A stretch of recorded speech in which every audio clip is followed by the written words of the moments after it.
our meeting, we'll take a vote and let you know.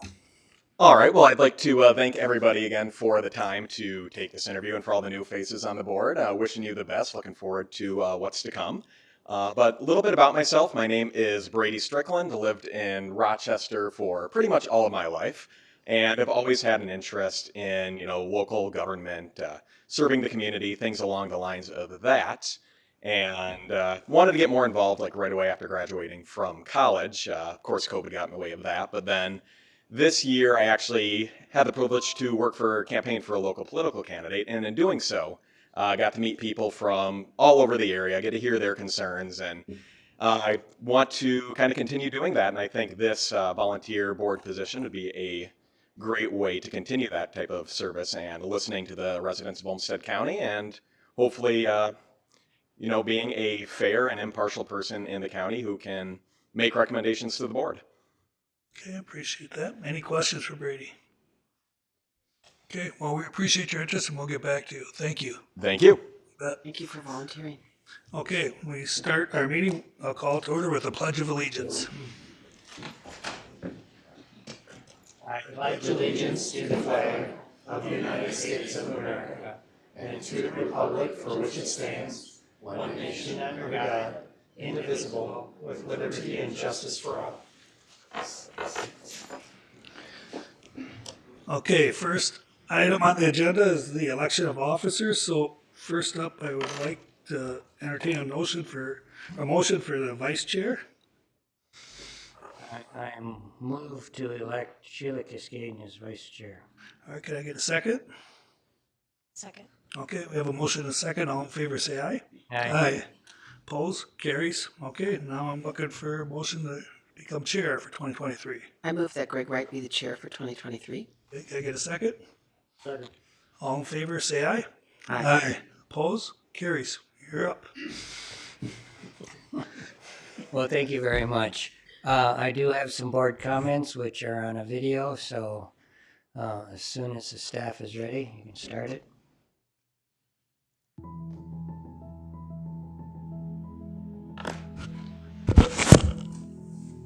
History is a chronicle of the past, but it is also a living record that is written every day. Such is the case today. Never before has the county board had 4 retirements and installed 4 newly elected commissioners in the same year. The board lost 76 years of experience with the retirement of 4 commissioners. Their presence, just like all the commissioners who served before them, will be missed. But like history, the chronicle continues to be written, and Olmsted County has gained 4 new commissioners who have dedicated themselves to carry on the vital work of the county. County government touches people's lives every day. This recognition carries with it a great responsibility. It is incumbent upon us to carry forward the stability and reliability that past boards have provided for the people of Olmsted County.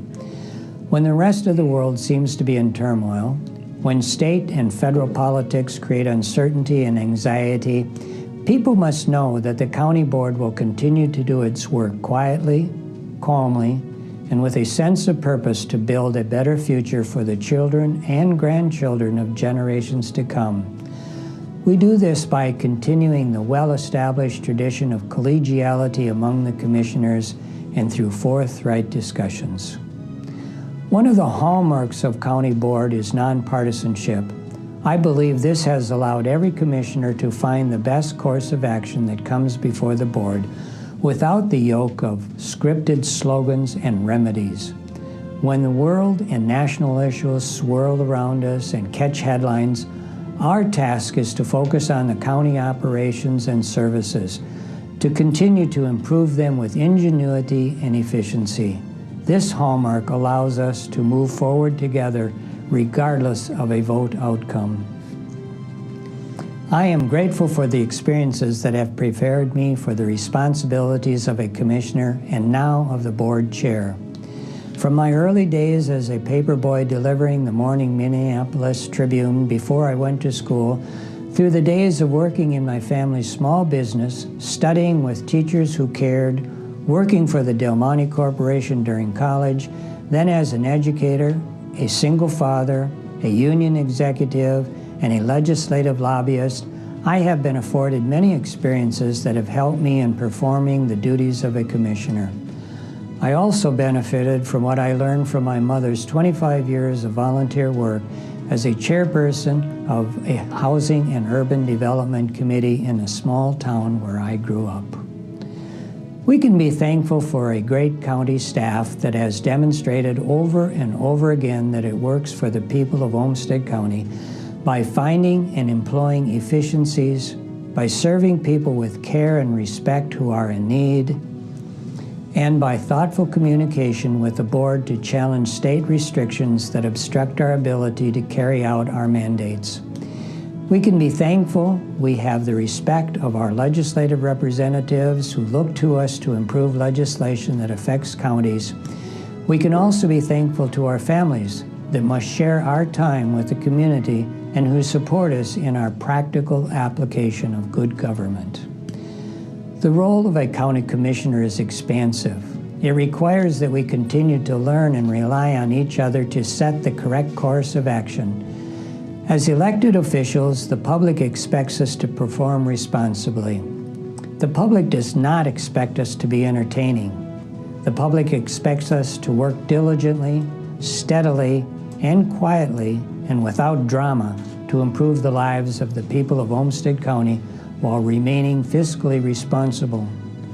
Our job is not to be caretakers of an enterprise in stasis, but to create conditions that will ensure achievements which will continually move Olmsted County forward into the future. People often ask me about leadership and what it takes to be a leader. This always puzzles me because I do not believe that one can declare himself or herself a leader. That is for others to decide. I prefer to tell people that I strive to be the best that I can be, and that is the charge to this board, to be the best commissioners that we can be. If we do that, a great future for Olmsted County is assured. Nice job, Greg. All right.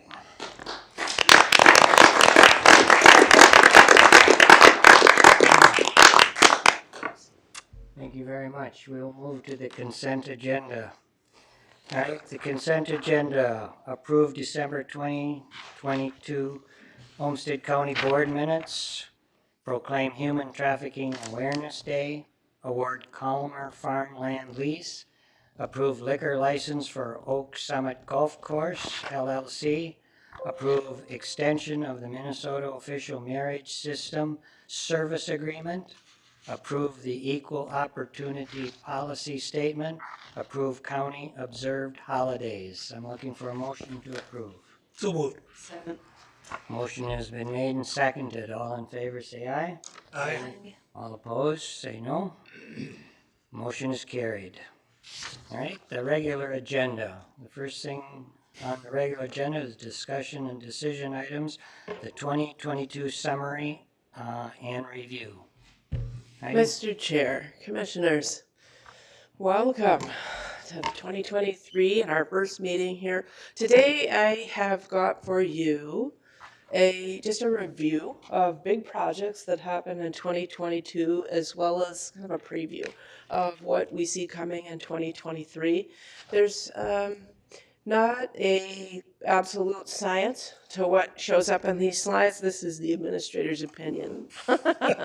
So I'm just going to dash through these and hopefully I will. Okay, Claire, tell me what I'm doing wrong. There we go. So we'll start with projects that we completed in 2022. And I think the first thing that comes to my mind and really a fundamental piece is that we spent a lot of time in 2022 transitioning from a pandemic to an endemic. And you see a picture, Denise is here with us today. Not only did public health continue to work directly on the pandemic during the year, we also went through a process of hiring our new director, Denise Daniels, in the spring of 2022, and she has been a marvelous fit. So we're very pleased with where we're at.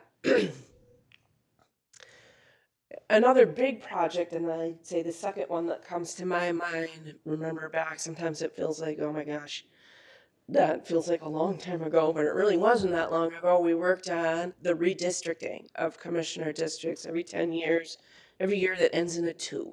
We redistrict. It was a very big project that we did jointly with the city of Rochester. A lot of communication work, a lot of input and feedback mechanisms that were put in place, and then, of course, a ton of work from our GIS, which is in our planning department, along with the county attorney's office, the property records and licensing group. A lot of deadlines to meet. 6 maps were produced, and the board adopted the final version at a special meeting back in April. So that was a big piece.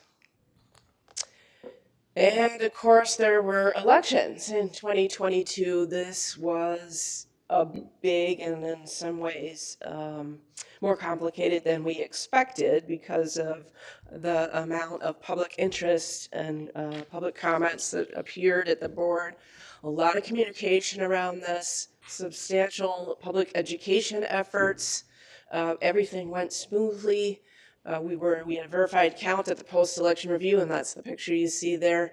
All of this, I might add, under a new director who was hired in May, Mary Blair Hoff. So very proud of the work that they did. A lot of effort went in, not just from the election staff, but from admin and communications and many others. So another successful and big piece. And I'm just going to run through a variety of projects that stick out in my mind as important pieces that the board finished, either because they planned that long in advance, or in some cases opportunities dropped in our lap, and in other cases, I don't know that we call it opportunities, but challenges dropped in our lap. So one of them was the purchase of what we've come to refer to the 105 Broadway building. This is a picture of it here. And there's Dave Dunn, our housing director. This in February 2022, the HRA purchased this building, and we now are using it as transitional housing. And then we used, by the way, this was through the use of funds made possible by the American Rescue Act. So just that's how that money came about. One of the things that stuck in my mind also and related to the housing department was the board's decision to hire 2 social workers, authorize the hiring of 2 social workers who are going to work with schools on family homelessness. And this was new funding that came to the county. It's about $900,000 that's going to come every year, at least for, I think we know it's going to come for quite a few years, and we hope it'll be in perpetuity. But we're going to focus, those social workers are going to work with families who are experiencing homelessness and through the schools. I think that's a big deal. We completed, I mean, we always are busy in public works, and here you see a picture of Ben. There he is, our county engineer and the director of our public works department. A big project that was completed this year was 101, County Road 101, and this is a map here you see of it. This came about actually because the previous board decided to put a special focus on this. I don't know that it would have come up quite as soon as it did, unless the board put this focus on it several years ago. It took some years to accomplish, but it is complete, and it's a beautiful piece of our transportation network now, completely done. And then we also completed some work on County State Aid Highway. That's otherwise, sometimes we call it CASA for those who are new to this language. That actually stands for County State Aid Highway 4 and County Road 105, and work was completed there as well. And I'm just going to turn to Ben and see if any comments, or okay, any comments that you want to add, or did I cover that piece well enough? Well, I think you covered it well enough. The County Road 4, or SOP 4 and 105, that's the road that goes into Oxbow Park, if you recall. We've realigned that road, so that's that project. And then the map Got it. So I'm just going to repeat for the microphone that what Director Johnson was saying there is that the road I refer to, Casang 4 and County Road 105, is the piece that runs into Oxbow Park. So two of our big projects that got done this year. Another really innovative and a project I'm very excited about and proud of this board for tackling is something that we're calling the Olmsted Soil Health Program. The board decided to use $3 million that were made possible by the ARPA funds to pilot this program. It was piloted this fall. I think, is Skip here? There he is. Fantastic. From our soil and water staff. They did all of the work of setting up that program, and you'll see it on the slide that this is also something we're going to continue to tackle in 2023. But a really exciting program underway. Another big piece of work that was completed by staff and the board in 2022 was the joint study on race and racism as a public health issue. This actually was commissioned by the board some years ago. It took a couple of years to get it done, and it was a subgroup of the Human Rights Commission and the Public Health Advisory Board, volunteers who took a lot of time to focus on this issue and came back with a lot of input from the public as well as those volunteers. And the board accepted that study. It was back in October, I believe. And you'll see that this is a piece, implementation of this now will be a piece that you'll hear a lot about in 2023. Excuse me. One of the big projects that happened this year was the installation of software we call Caseworks. That's the name of the software. And that's really changed the way that work happens for 3 of our departments out in health, housing, human services. So that would be adult and family services, children and family services, and family support and assistance. Those 3 departments have a lot of cases and a lot of process and in the past a lot of paper. This new software has changed the way, particularly for our social workers, that it's going to allow them to access all that information from the field. So really a big change, and that work did get done this year. From DFO to do. So this was one, remember how I said that sometimes things fall in our laps that are opportunities, and sometimes things fall in our lap that just maybe we didn't wish for, but we got to deal with it. So in May, Fillmore County decided that they would like to pull out of the Joint Powers Board that has long existed, Dodge, Fillmore, Olmsted, for delivery of corrections in all 3 of those counties. It was a major undertaking to unwind that, but we have done it successfully without impact to services in our 2 remaining, the do counties, Dodge and Olmsted. And there you see a picture of Nikki Niles, our director in corrections, who has done a marvelous job leading us through that. So, not something we planned on a year ago, but I'm proud to say that we made it through that very, very well. Oh my gosh, one of the projects that has been underway for many years, I think at least 3. I'm looking at Pete here, at least 3. I don't know if Ben's here.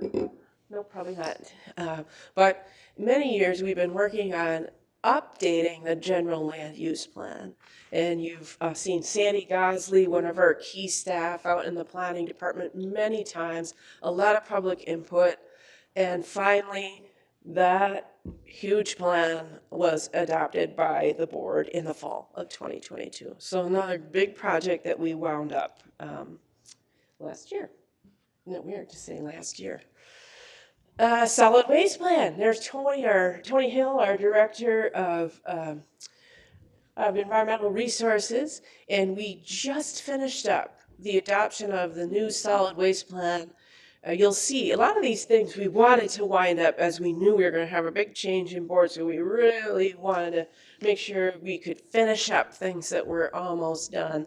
And this was another wonderful plan. It's a 10-year plan. Yep, Pete's nodding, agreement, 10-year plan. Really good work by the staff and the board on this one.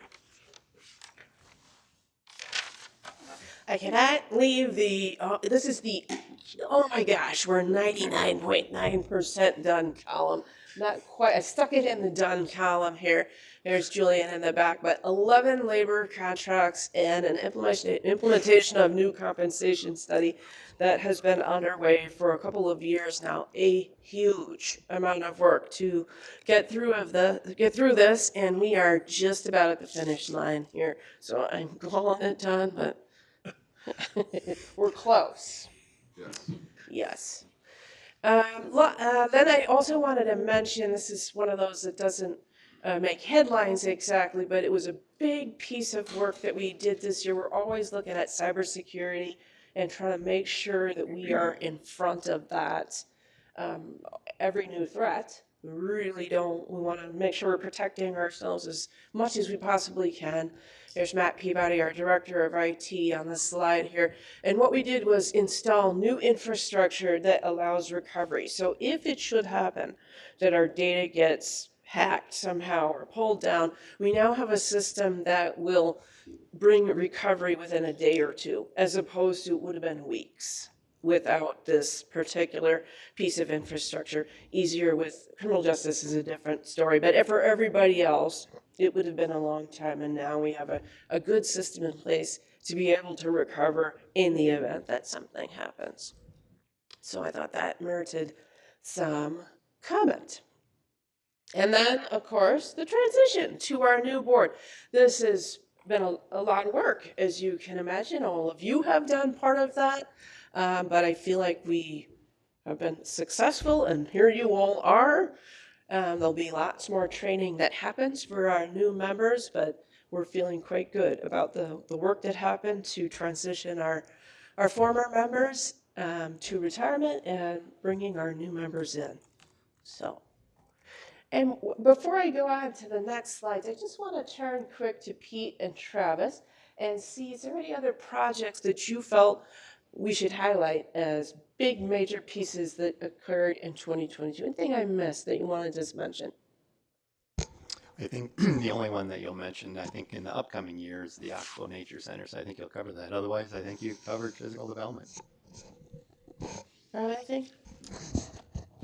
Well, we have lots of other things that Yes. that feel big, but maybe don't fit into this category. So I think you've covered everything from our perspective as well. All right then.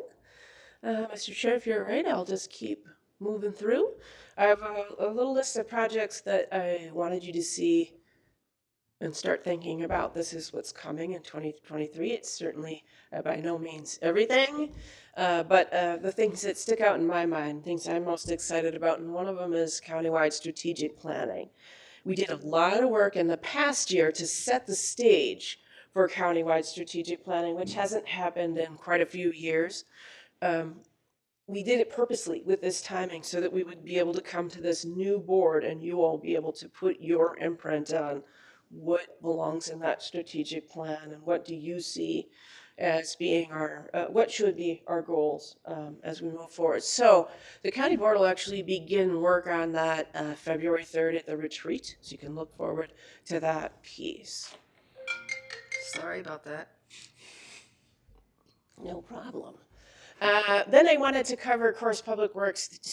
Tons of work went into these two projects that I've listed here. The interchange, the infamous interchange. It's not done, but tons of work has gone in. Boy, oh boy, how long have we been working on this game? Maybe 4 or 5 years, at least, right? So many years, and much work has been completed, and we're going to continue down that road this year. Ben's shaking his head too. And then the other thing is the construction at CASA. Remember, that stands for County State Aid Highway 4 and 44. The construction's underway. Okay. Anything else? I'm going to turn to Kay and Ben. Any other projects that you would feel like we should highlight for this upcoming year, like the biggest projects that we're doing?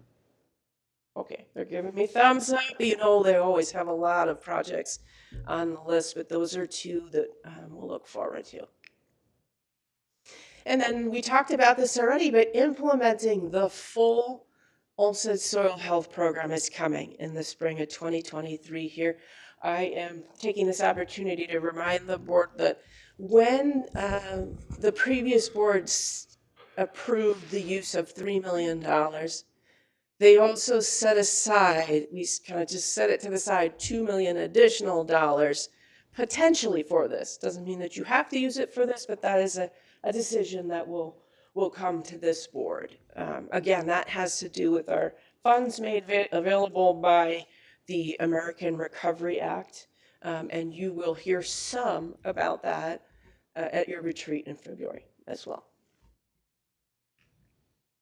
Oxbow Nature Center, Carlin's here, our long suffering construction project. We really are almost done, right? It's just we have had a lot of construction delays, things that got stuck at the middle of the Pacific as we were waiting to, we just couldn't make progress until we got a hold of that piece of equipment. But we are truly close. Spring, right? Okay, it's coming, hang on. That's gonna be a big deal. We'll have a grand opening, and of course, we'll invite our previous commissioners as well as existing commissioners. We're really excited about this. We have underway a climate mitigation and resiliency study that will come to this board. There's been an inventory done that went to the board, it was probably last spring. I'm looking for anybody that remembers. Pretty sure it was last spring. But the staff will be coming with a set of recommendations to this full board to study. We have a committee of the whole scheduled for March to focus on this. The Materials Recovery Facility, or what we sometimes refer to as the MRF. And you know that we've had bonding requests into the state, and we'll have them in again. We also are working on some grant potentials to move forward with this. A lot of moving parts, but this is going to be a great facility when it's done. So lots of work will come to this board surrounding that materials recovery facility. And then, we always have a list of major facilities projects that are happening in a given year. I think I saw Mr. Miller somewhere. There he is. All right, our Facilities and Buildings Operations Director. This coming year, the board has funded the Public Works Service Center expansion. So that's a project it's underway. It'll take off here. And Matt, do you think we'll be done with that this year?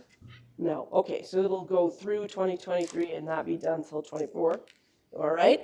And then the board also approved funding for indoor training space at the Regional Public Safety Training Center. That's right behind, I shouldn't say behind, it's right to the east of the Public Works Service Center. If you've been out there, they have an outdoor facility, but they have not had indoor training space, and that has really stymied the Sheriff's Department and other law enforcement to do their best kinds of training. So that is moving forward this year. Matt, what about that one? 24? Okay, won't be completely done until 24, but you will hear about that during this year. We're putting a new roof on this building this year. That's an expensive undertaking. And I'm sure we may have some residents on the 6th floor who won't be really happy with us. We'll see how that goes. And then you'll also hear about changes that we are working on at campus that will eventually allow all of internal services and the board to vacate our space here at Government Center in preparation for this to become the Justice Tower, and remodeling that will happen on the 1st and 2nd floors. So it's a careful staging. It always reminds me kind of Jenga, right? You gotta be very careful about what you do first. So those are major facility projects that you'll hear about in 2023. Of course, you know that the disposition of the former Seneca property is still out there. We did not know whether that would be concluded with the previous board, but on the 20th of December, it was decided that this will be held over, and so this becomes a decision for this board. Not just the disposition of that property, but then how does that work with Grand Park? What's that going to be like? Lots of opportunities, and you'll hear a lot about it in 2023. I wanted to just touch on unwinding the pandemic. So this is Meredith Brown, picture of Meredith Brown, or one more. I couldn't quite fit it in the in the 2022 slides, but she was hired in August 2022, our third new director in 22. And let me try to be short about this. Medical assistance is what we provide eligibility for in our FSA department. And during the pandemic, when there was an emergency, we were instructed by the state to allow everyone to stay on medical assistance without checking their eligibility, if that makes sense. So nobody had to prove that they were still eligible. They just were continued. And that continued in about 6-month chunks here for, now it's been 3 years. Normally, for medical assistance, every 6 months, there is an eligibility check, and if somebody's income has increased or their circumstances have changed in some other way, then that will sometimes end their medical. We take people off as appropriate, but that hasn't happened for 3 years. This is, of course, true across the state. Unwinding that is going to be a major task. I know they've already started, but I just wanted to point this out that this is a big job for 2023. And I'm just going to turn to Travis and to James. Any comments on that one, or did I miss anything? Anything else you wanted to mention there?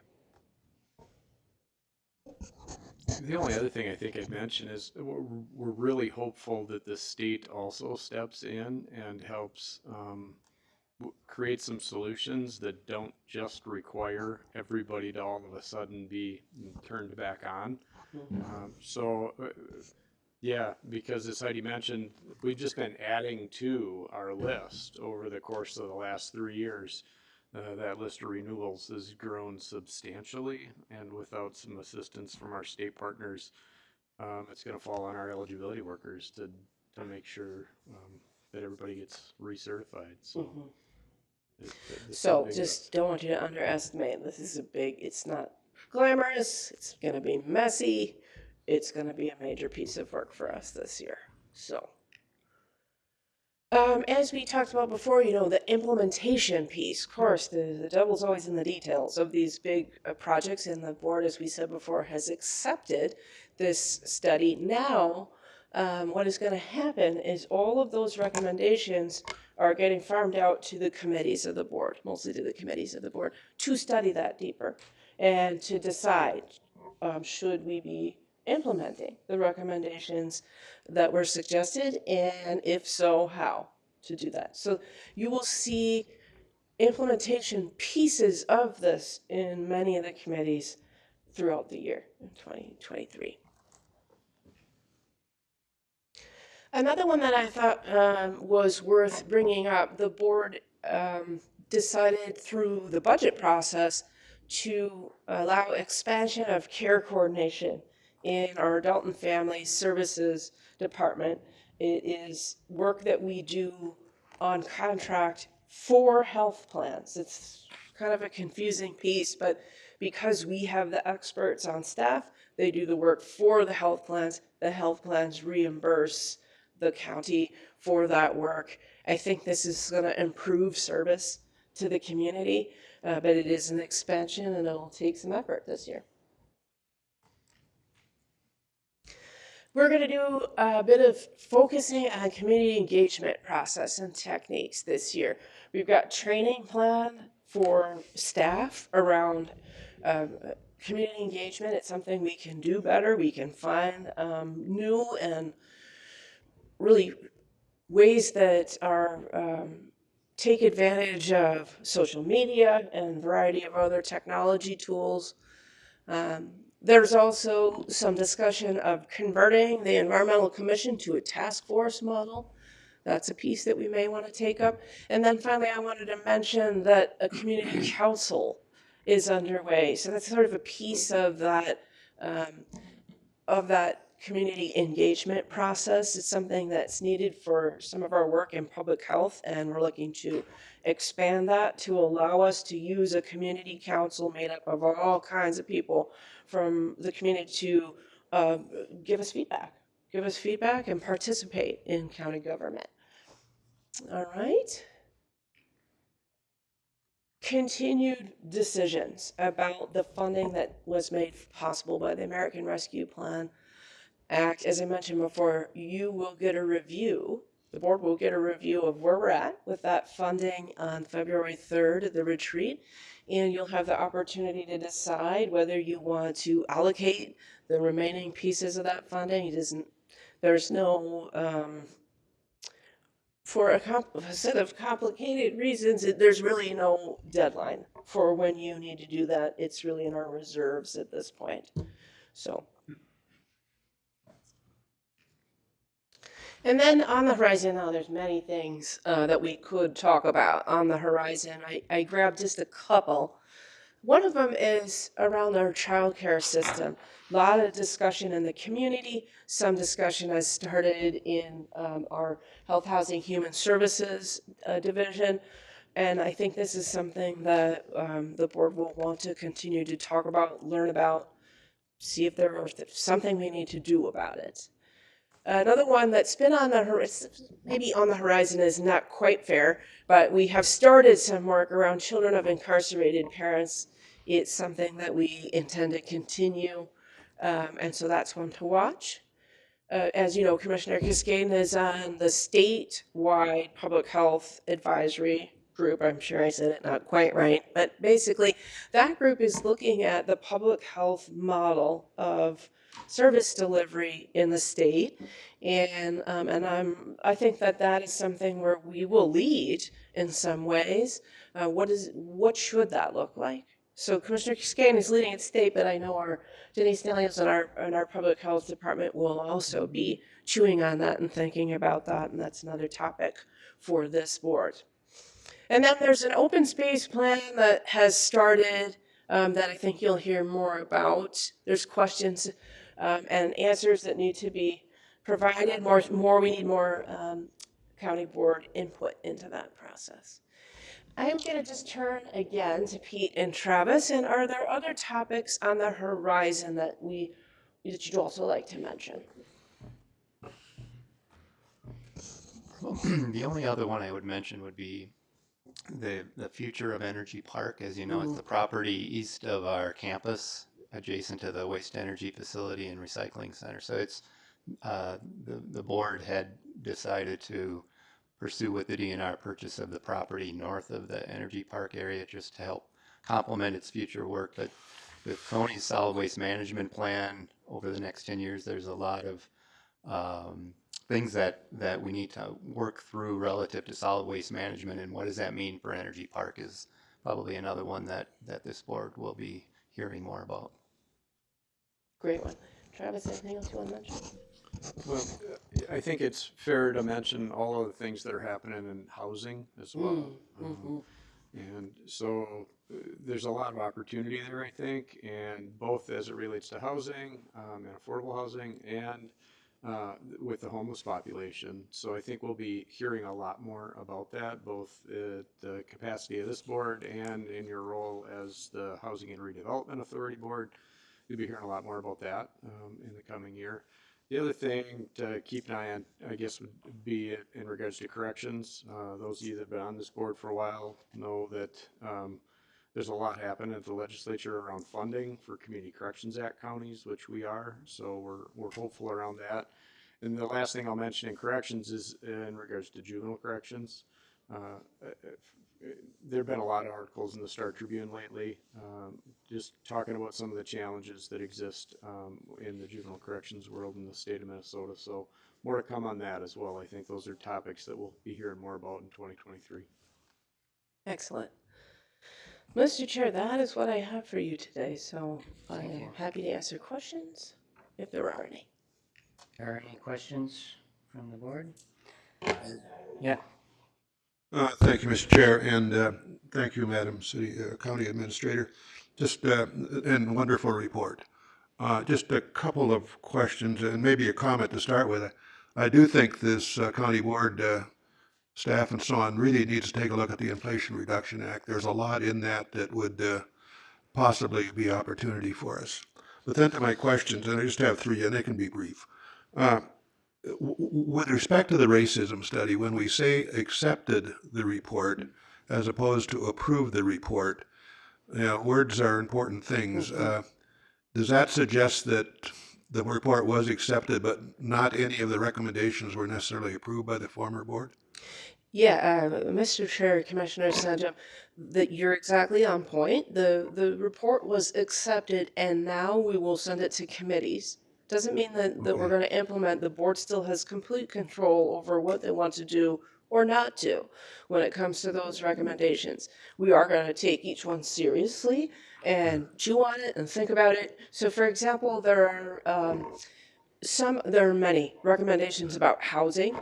Those will go either to the HRA or to the Health, Housing, Human Services committee. And of course, there's 3 members of the board on that committee. Staff will help bring forward whatever information and ideas that are needed by that committee to think about, do you like that recommendation? Are there problems with that recommendation? If you think that's something we should do as a county, then how would we do that? So it'll spend time at committee developing, I guess, into more pragmatic, more specific pieces. And then once that committee feels like, all right, this looks pretty good, we think we're a good spot, it'll come back to the full board. Does that make sense? There'll be other, so there are some things, for example, there's a recommendation about expungements. That's beyond the scope of just the county. So we have asked the Olmsted County Judicial Council to consider taking that one on. And so there's a few that fit there. There are quite a few that are about legislative issues, and that'll go to the legislative committee of the board. I don't think there's too many that are about physical development. We wish there was, maybe if we could spread the wealth a little bit more with the recommendations, but most of them will fall on Health, Housing, Human Services to work through. Thank you. Mr. Chair, would you indulge me just a couple more? Could I comment Yeah, sure. on this particular one to your question? The Olmsted County Justice Coordinating Council had a parallel study underway about equity and racial equity in the justice system. So that report is just going to that council in January. And there's some overlap in the set of recommendations, but I think it just leaves us kind of in a good place that we're looking at how we deal with racial equity within our justice system, and then how do we look at race as a public health issue more broadly. And I think you'll see that there's particularly a strong focus on using data, having accuracy in data, and being able to use data as a basis for analysis and for planning. So I think you'll see how that fits together, Commissioner. Thank you. Thank you, Mr. Go Mr. ahead, Chair, you have again, other questions? and again, thank you so much. How much money is left in the American Rescue Plan account? Mr. Chair, Commissioners, we started with about $31 million. There is somewhere between 5 and 10 million left. Okay. It depends how you count, do we count the 3 million that we set aside or not? I guess this maybe let me give you just a little detail, which is that money we pulled down based on salaries in public health and criminal justice. So as far as our reporting to the federal government, we've spent it. We pulled it down based on what we spent on salaries alone, okay? So then our board last year said, let's put that in reserves. But because it was already accounted for, it's in reserves without too many strings attached. It no longer has the deadline because we've already filed with the federal government. This is how we got that money. Now, many counties and agencies would have just said, all right, that's what we spent it on, and they might have maybe use it to offset a variety of expenses that they would have anyway. This board, and I thought, the previous board, I thought wisely, decided that what they wanted to do is spend that money on generational projects. So projects and plans that really make a change for a generation. And so they didn't just kind of let that money kind of morph into, okay, offsetting some other expense. Instead, we've been accounting for it very closely, and they've done things like $10 million went to the Coalition for Housing. I don't think I said it just right there, but some piece of it, one little bit more than $1 million went to the 105 Broadway building. 5 million to the, help me, 3 million, sorry. 3 million to the soil health program, and there were a variety of other smaller projects that it went to, but there is somewhere between 5 and 10 million remaining. Thank you, Ms. Welch, and thank you, Another Mr. question? Chair. Last question? No, You done? that's fine. I'll get that one offline. Thank you very much. Are there any other questions? All right. Thank you, Mr. Chair. You can go ahead and sit down. I just wanted to add a couple of other things that I think that are really important. First of all, I wanted to give my compliments to Mark Tyne for his chairmanship and leadership to guide those 2022 projects that we heard about through the board. Appreciate that very much. Hope I can do as well in 2023. These are other things that are on the horizon that the board may be dealing with, or maybe for future projects. But one of the things that I want to remind people of is that we have an aging population, which will weigh heavily on the entire nation. 1/3 of our population is now over 65 years of age, and they are going to require a great deal of attention for their health and their housing.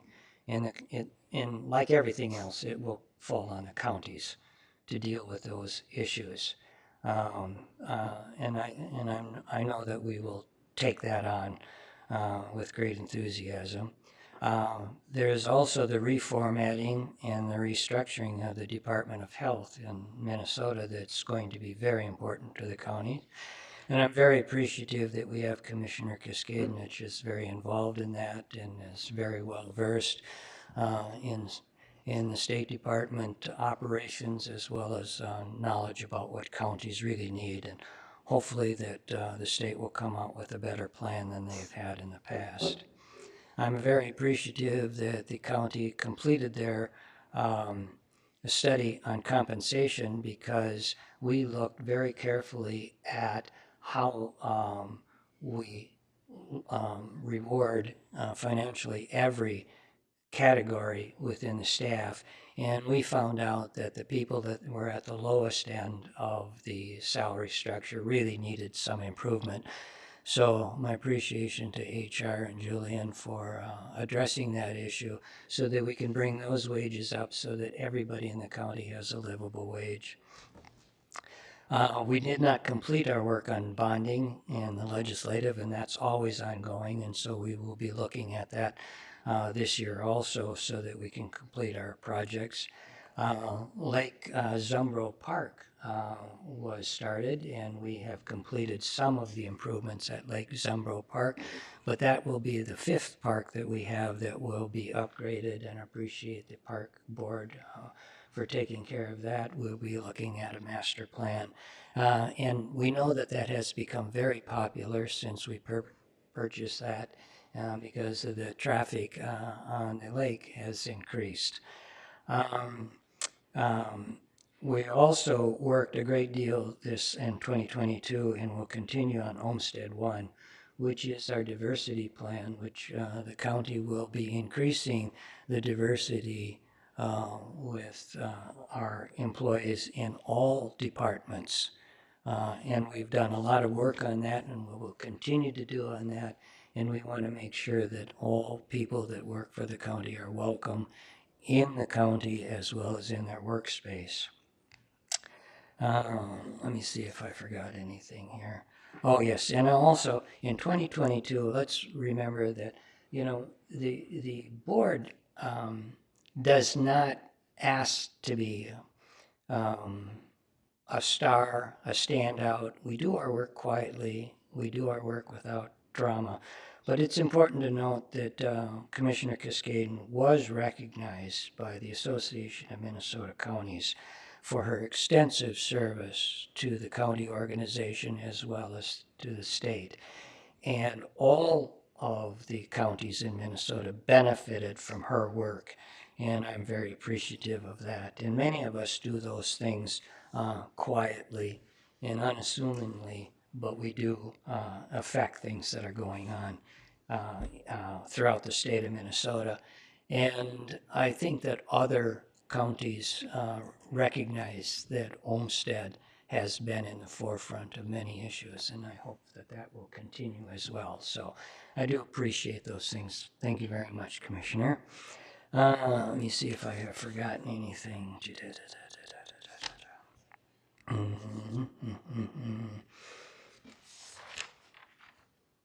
All right, I think that that covers my list. I had more, but thanks to the staff that you included those things as well. So very good. We're looking forward to 2023. Does anybody, other commissioners, have anything to add? Very good. So we will move the agenda to the next item then. All right, and that is the annual medical examiner's presentation.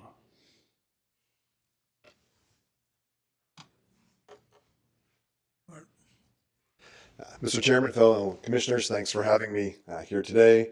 My name is Dr. Ross Reichern, and I'm the Olmsted County Medical Examiner and the Chief Medical Examiner for the Southern Minnesota Regional Medical Examiner's Office. It's truly an honor to be here at your inaugural meeting, and so thank you.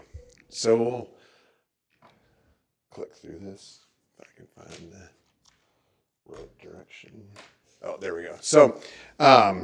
So just as a brief overview, as I said, I'm the Chief Medical Examiner, but we're supported by multiple other forensic pathologists too, Dr. Quinton and Dr. Zumwalt, and we've added a new forensic pathologist to our staff, Dr. Lehman. They're all excellent. We also have a number of death investigators here in our central office. We're fortunate these are pathologist assistants, so we have a very high level of training and expertise in our office here. And then we're supported by our secretarial and administrative staff, which is the bottom line. So there's a whole team of people that are really helping to support the medical examiner's office. So just as a brief overview here, this is the total population. This is the number of deaths that we've seen in the county. This is the number of postmortem examinations. So those are the total deaths is 2,400. We had 2,025 cases reported to us. So we'd much rather have someone report a death to us, do a brief investigation and decide whether or not we needed to pursue it. So there's a number of cases that will decline jurisdiction. After having reviewed those cases, we did 250 autopsies that were complete. We did external examinations on 10 and partials or external on 22. So it's sort of a mixed assortment of cases there. And so what might be an example of where we wouldn't do an autopsy, but maybe an external examination or a partial examination is where we have very clear evidence of what happened to an individual and they may have survived some period of time. So that information would be documented in the medical records. So we review the medical records, but it would still fall under our jurisdiction. I think, probably the most interesting thing that we've kind of made note over the last few years is that by the time you look at all the cases that are reported to us, hospice deaths are reported to us, are registered with as well, we touch 83% of the deaths in the county. So we're really overseeing quite a bit of what's happening across the county. Mr. Chair? Yes.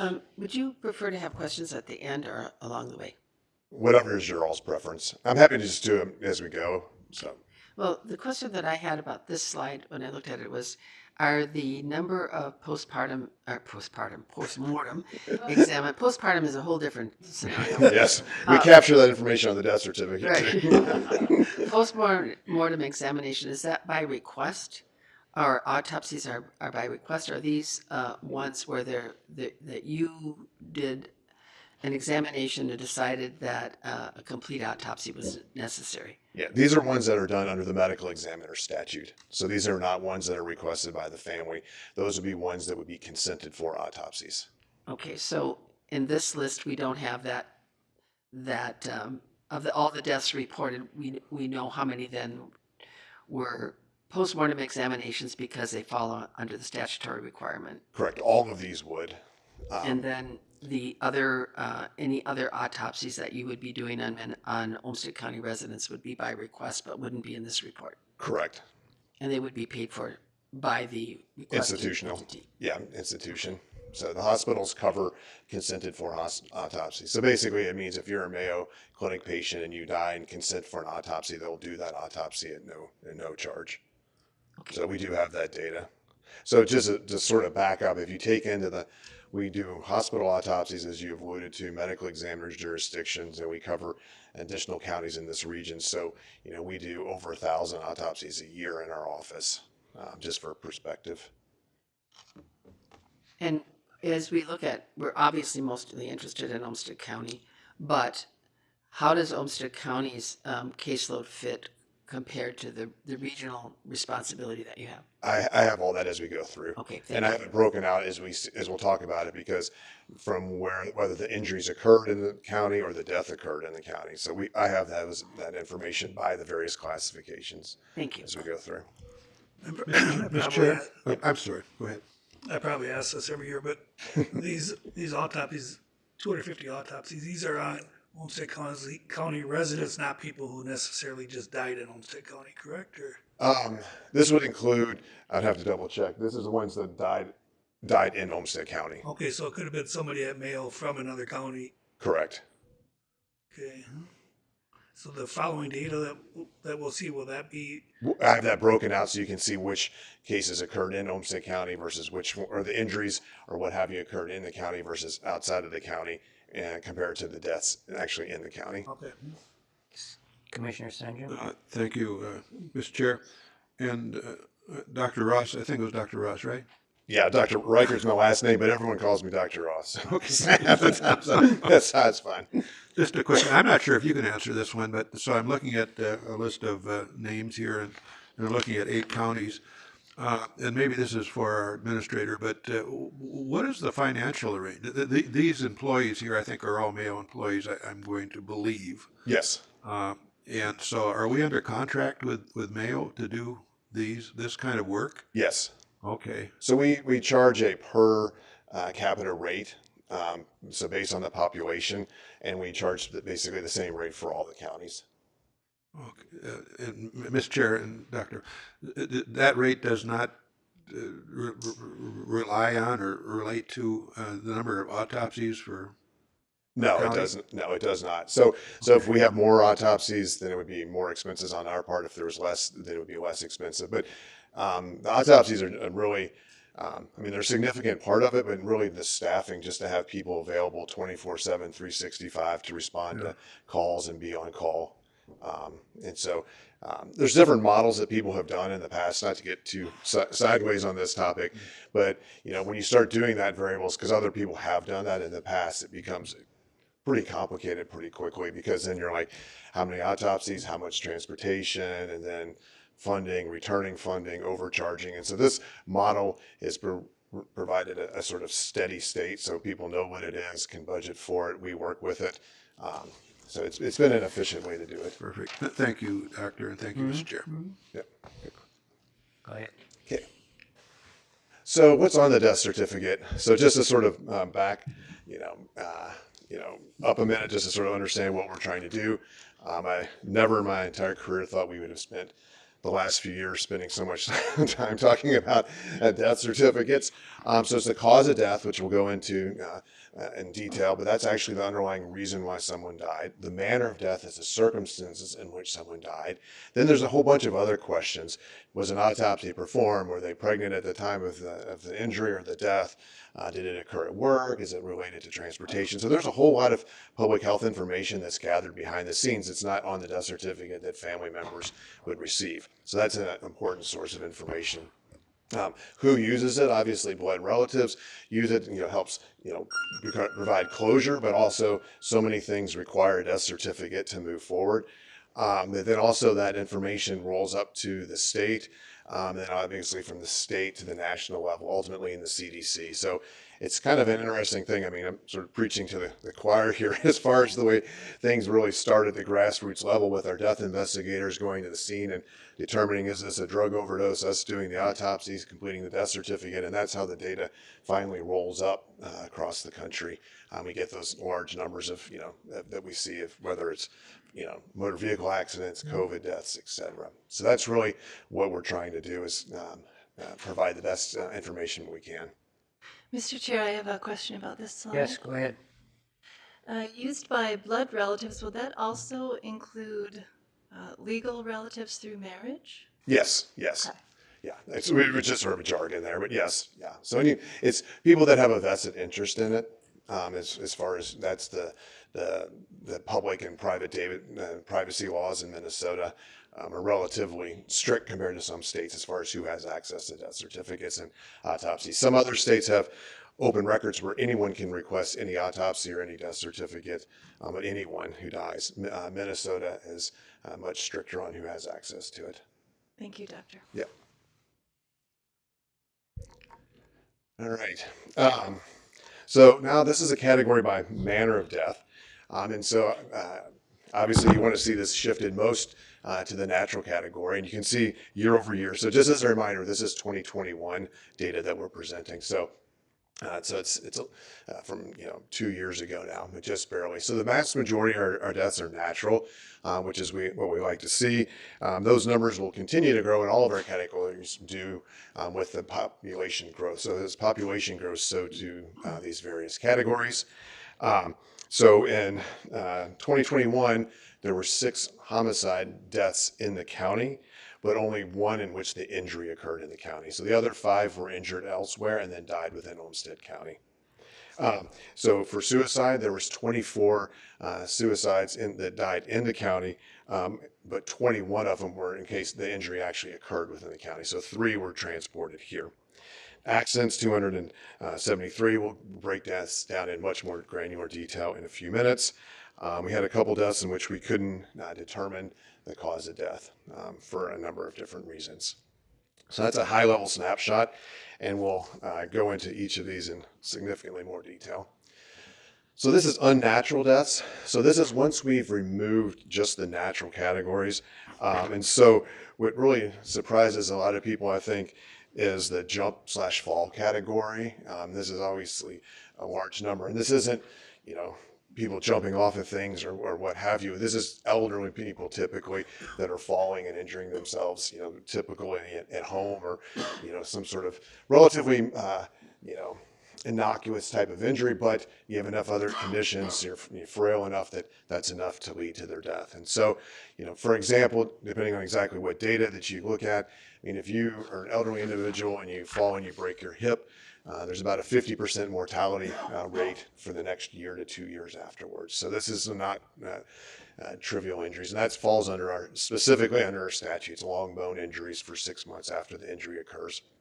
As was referenced earlier, our population is aging. The baby boomer population, there's about almost 10,000 a day that are turning 65. So I suspect this will be a growing area and an issue that we're going to have to talk about and address, and we'll see. So, so that category, motor vehicle accidents, and so we had 23 deaths in here. 9 accidents occurred within the county. The remainder of the ones were transported here and died within the county, but the injury did not occur within Olmsted County. So that used to be the major category of non-natural or accidental deaths in the United States. In about 2010, 2021, or 2011, excuse me, accidental drug overdoses superseded motor vehicle accidents as a leading cause of accidental death. So you can see that here.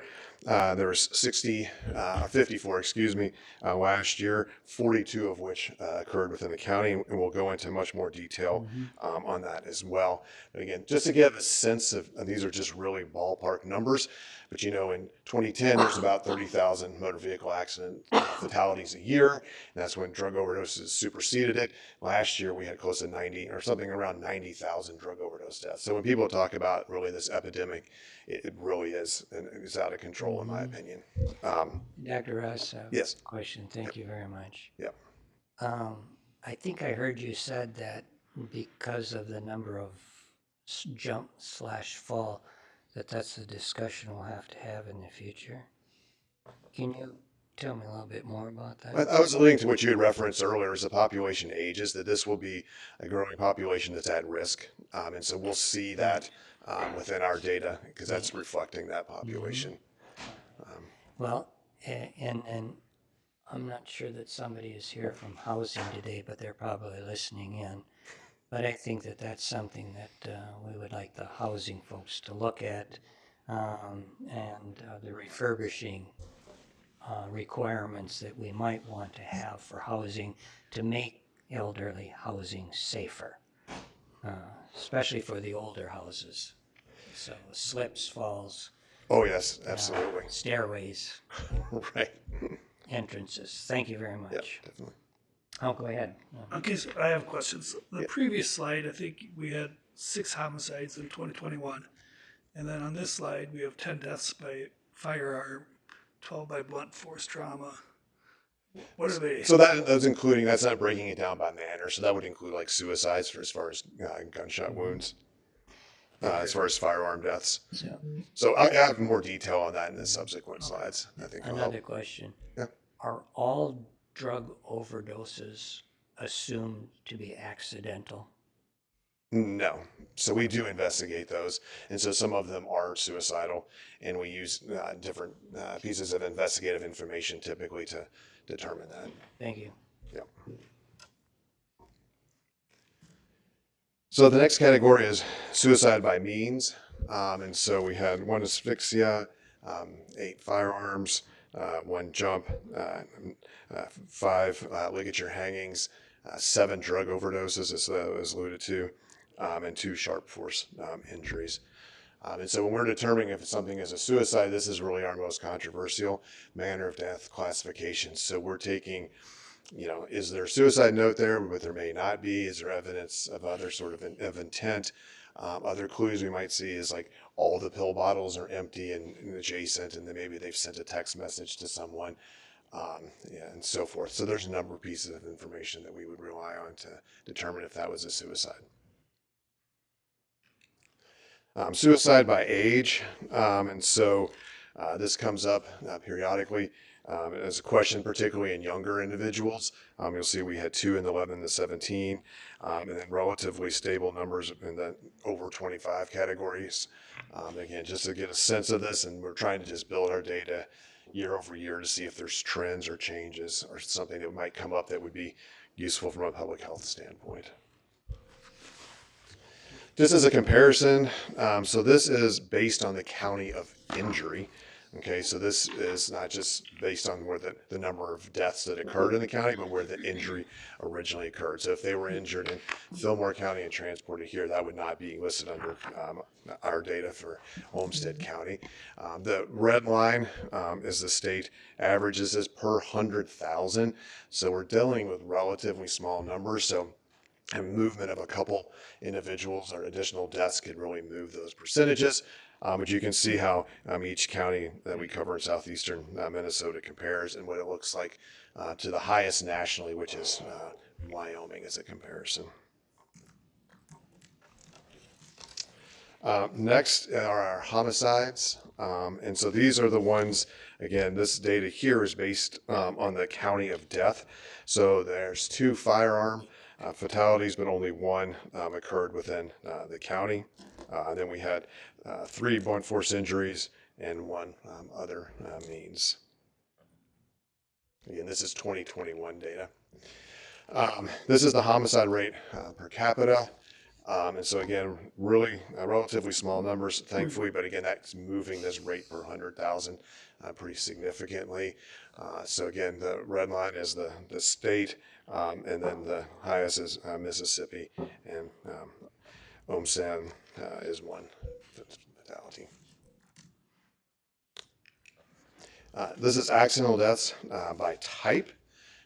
And so, again, these are not natural accidents. So these are choking or asphyxia. We had 9. Again, the falls, 185. Motor vehicles, 20. Drug overdoses or poisonings is 47. And other is 11. So I'm Mr. going Chair, pardon me, I do have a question about this slide. Go ahead. Is there a difference between accidental deaths and unnatural deaths? Is that the same category? No, they're different. So an accident is a specific manner of death. So when we say non-natural, that would include anything that would include suicides and homicides, for example. So we're just breaking it into natural versus all unnatural, and then now this is accidental, which is a subtype of the manner of death. So we have 5 manner of deaths I should have mentioned: natural, accident, suicide, homicide, and undetermined. And so now we're focusing on that accident category. That makes sense. Yep, thank you. Yep. And so we'll go into this a little bit more. So this is accidental deaths by vehicle types. And so the first are automobiles or SUVs. And so there were 12, 5 were automobiles, but only 9 of those occurred in the county. We had 4 motorcycle accidents, 1 pedestrian, and another we had a bike, pedestrian, and a motorized scooter. So that's this sort of mixed category there. And so what we've done over the last few years is map out the type of accident, the type of vehicle, and where the injury occurred.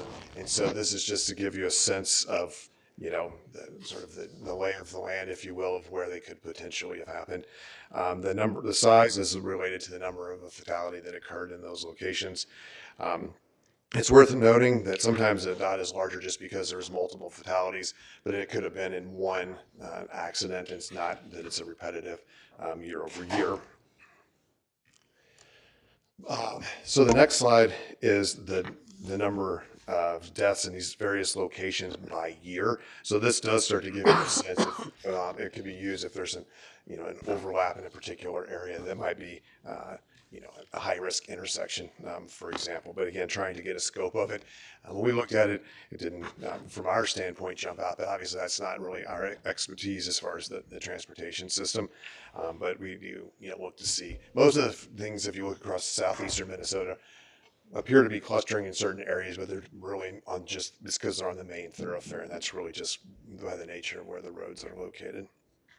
Mr. Chair, I know that our public health people are going to talk about some of these things in a follow-up of how we're using this, and so I just posed a question for now is, are we using this data as part of our zero deaths cross-sector work to identify intersections or road design that needs to be improved? So just hold that, let me know later. Yeah. Ben is saying yes, So, okay.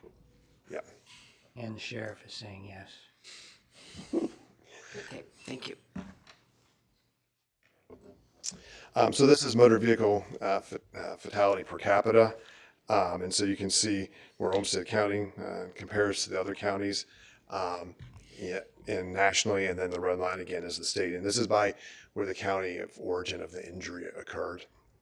So, and this is data because, as you might imagine, other counties are interested in this data for the very reason that you've brought up in the zero death policy. It is discouraging, Mr. Chair and Dr. Rice, that you probably don't want to live in Mississippi. Yeah, Mississippi. You don't want to be a forensic pathologist in Mississippi. I mean, it's an impoverished state, and it has a very, very high homicide rate, drug overdose rate, and motor vehicle accident rate. And so I think, it is. Yes, it's rough. I mean, just as a side note, it's very difficult to even recruit a forensic pathologist to work there, and they have locum tenens coming in that are doing homicides at a very high rate. In fact, they're doing a huge percentage more of their cases are actually homicides and other suspicious deaths, and they're not capturing a lot of the other information. So, in some ways, it might even be underestimating some of the things that could be more subtle, like drug overdose. Um, Accidental falls by age group. And so again, we are starting really the 65 plus age group. I mean, this is I mean, the good news about this is that we have to keep adding to the age scale. I mean, it used to just be greater than 65 and now it's the 95 plus. And so hopefully we'll just keep adding that on. But I think it also does, in all seriousness, emphasize the group that's really at risk from these types of injuries from, what would otherwise be seen as relatively minor falls. Right. And excuse me, Yep. Dr. S. Did you also map out where those falls are? I mean, We did not, Is but it a neighborhood? Is it a specific? we did not do that. It is doable though because we have where the injury occurred, so that is something that could occur. Might be helpful for us to look at. Yeah, I mean, for sure. I mean, I can tell you that in some places are going to be clustered because they're going to be, here's a nursing home, here's a long-term health facility and so forth. But you could even, those are reportable to the state too. So there's a number of ways that you can get at that. I'd be most interested in the private homes. That's where I'm thinking that many of these are. All right, we'll take a look. That's how our data keeps expanding because we keep getting questions that help us dive deeper into it. So. This is deaths related to poisoning/drugs. And so this data is including where the county of death occurred. So all of this includes all the ones that were transported to Mayo. So we had 2 alcohol, 32 illegal drugs, 10 mixed, 2 over-the-counter, 7 prescription, and 1 other. And so we'll dive into this in more detail on the next slide here. And so this is just at a high level, the rate per 100,000, and this is based on the county of injury. So that was the total number of deaths that occurred in the county. This is the ones where the actual injury occurred. You can see the red line here is the state and how compared against other counties. And we can talk some more about that in a minute, and you can see where West Virginia is really the highest, and that's the opioid epidemic at its worst there. So this is the really, as plain as this slide looks, there's a lot in here. And so if you take, you can see the number of deaths is increased, from 2017 to 2021, which was 31. Of those 31 deaths, 26 had fentanyl. And so we had 31s that were illicit overdose, 5 suicide, 2 alcohol, and 4 prescription. But really the take-home message here is that fentanyl is basically, I can't say enough bad things about how damaging it is. And so we've sort of dived into some of these deaths to see what these fentanyl overdose deaths look like in some areas where they've had really upticks in them. And, not all of them, but in general, you have a lot of people that have been chronic drug users and then are basically getting a drug that maybe they're not even anticipating, and it has fentanyl in it, or the concentration is different than what they're used to. Many of these individuals are chronic drug users, and they're dying at home and are not being transported. So Narcan and other sorts of things that would not really be a factor. And so as I've told, other county boards and other folks in general, I mean, using illicit drugs was always high risk and dangerous, but I would say, and the sheriff can chime in if he likes, but it's gone from just dangerous to literally like a Russian roulette. It's taken what was really a dangerous activity and just made it literally a Russian roulette. You may or may not have any idea of what they're receiving, and resulting in their death. Mr. Chair. Go ahead. Mr. Chair, we have 2021 data, not 2022, but if we just go back each year, it's been a 50% increase. Is the trend line the same for 2022? A 50% increase over 2021? I don't know offhand, but I think it is increasing, and that increase has been steady across the country. The pandemic really prior to the pandemic, the drug overdose deaths was stabilizing and decreasing depending on where you were. Starting in 2020 and 21, it's just really skyrocketed. And there's a lot of people having discussions about it as, is it related to the, obviously the pandemic and other stressors and all these other factors too. But also you throw in the mix that fentanyl is essentially everywhere. And so now you've taken something that's super potent and also added that factor into it. So it's a complex situation. I have a question for you. All right, so this is illicit drugs. All right, so, you know, my chemistry's not all that great, but I know that cocaine is illicit and heroin's illicit, but isn't fentanyl a prescription?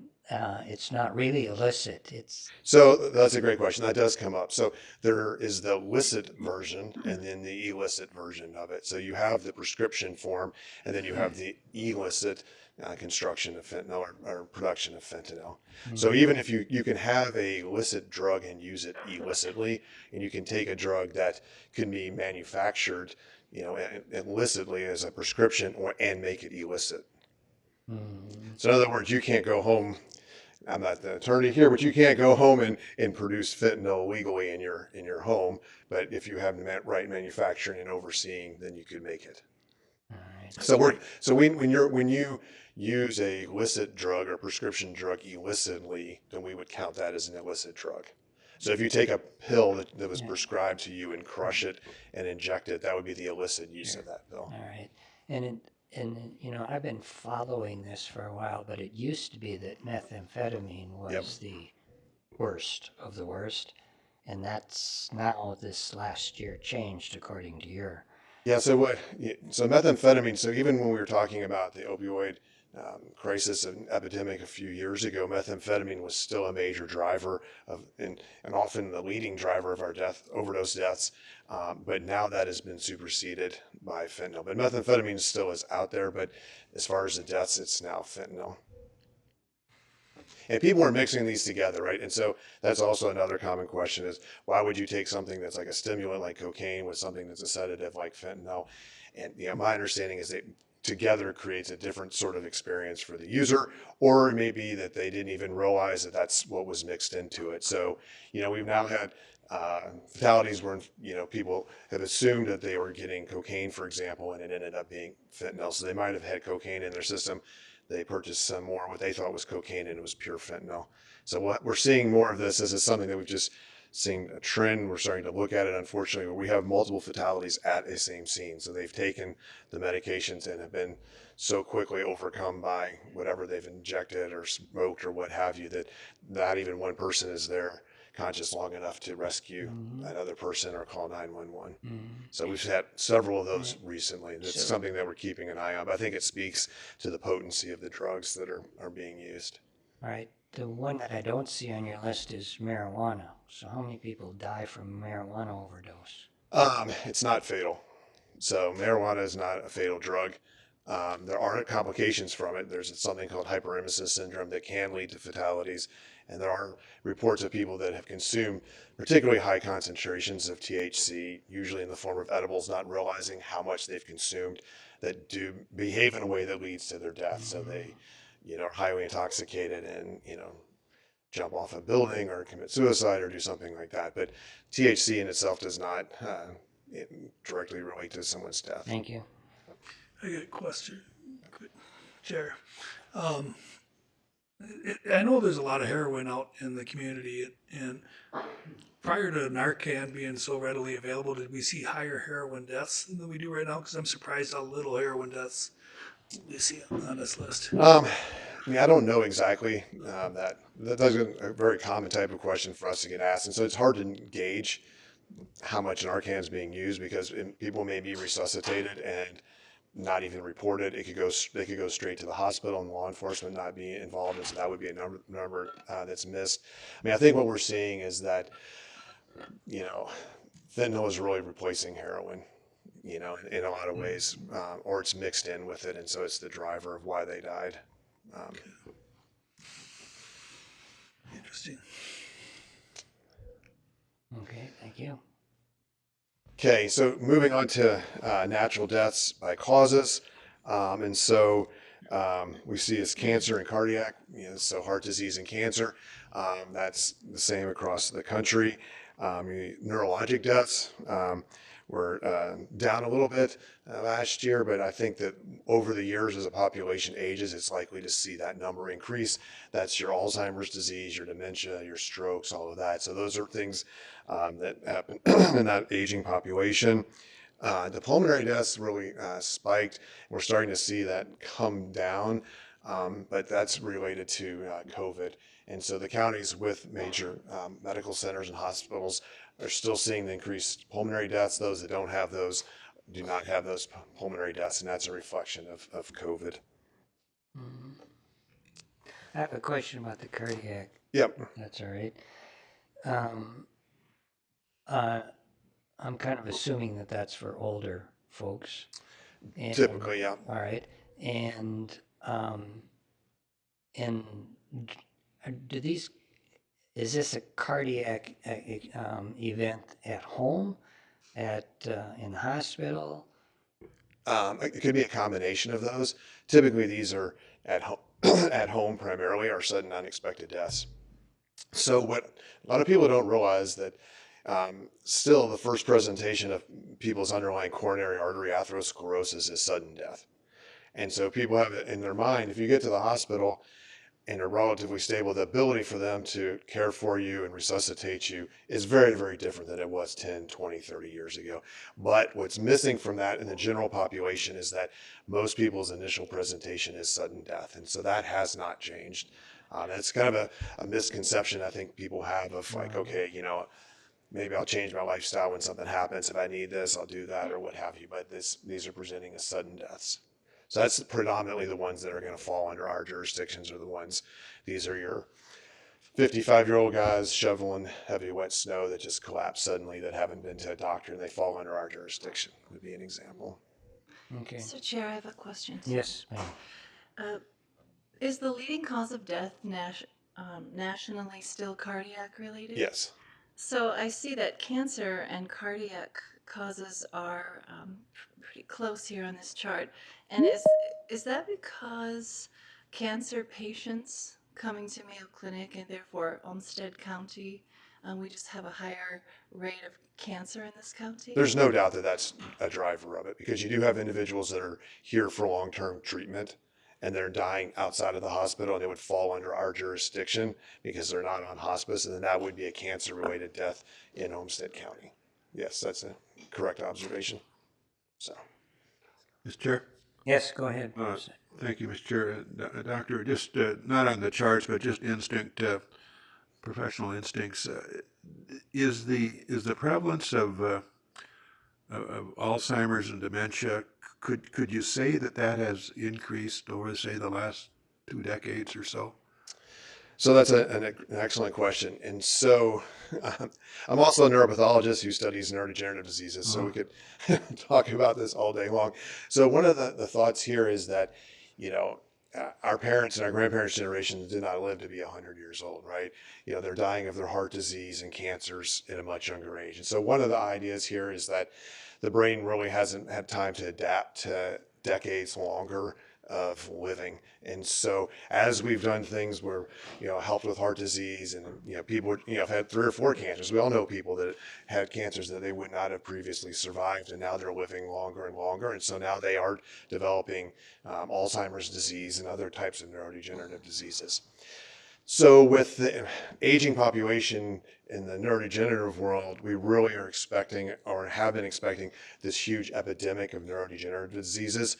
I mean, to give you a sense of how costly this is, it's more expensive than the top 3, you know, cancers and top 3 causes of death together. By the time you factor in, you know, long-term care, people working part-time to take care of those people, all these, you know, all these costs, it's a staggering number. The rate of neurodegenerative diseases has not increased quite as fast as we thought it might. Again, we're sort of early to midway through the sort of baby boomer generation. But part of that is probably what, you know, the sort of saying, if it's good for your heart, it's good for your brain. So perhaps the healthier general population that's aging has lowered that rate of Alzheimer's disease that we were expecting, or neurodegenerative diseases really. But we will see it.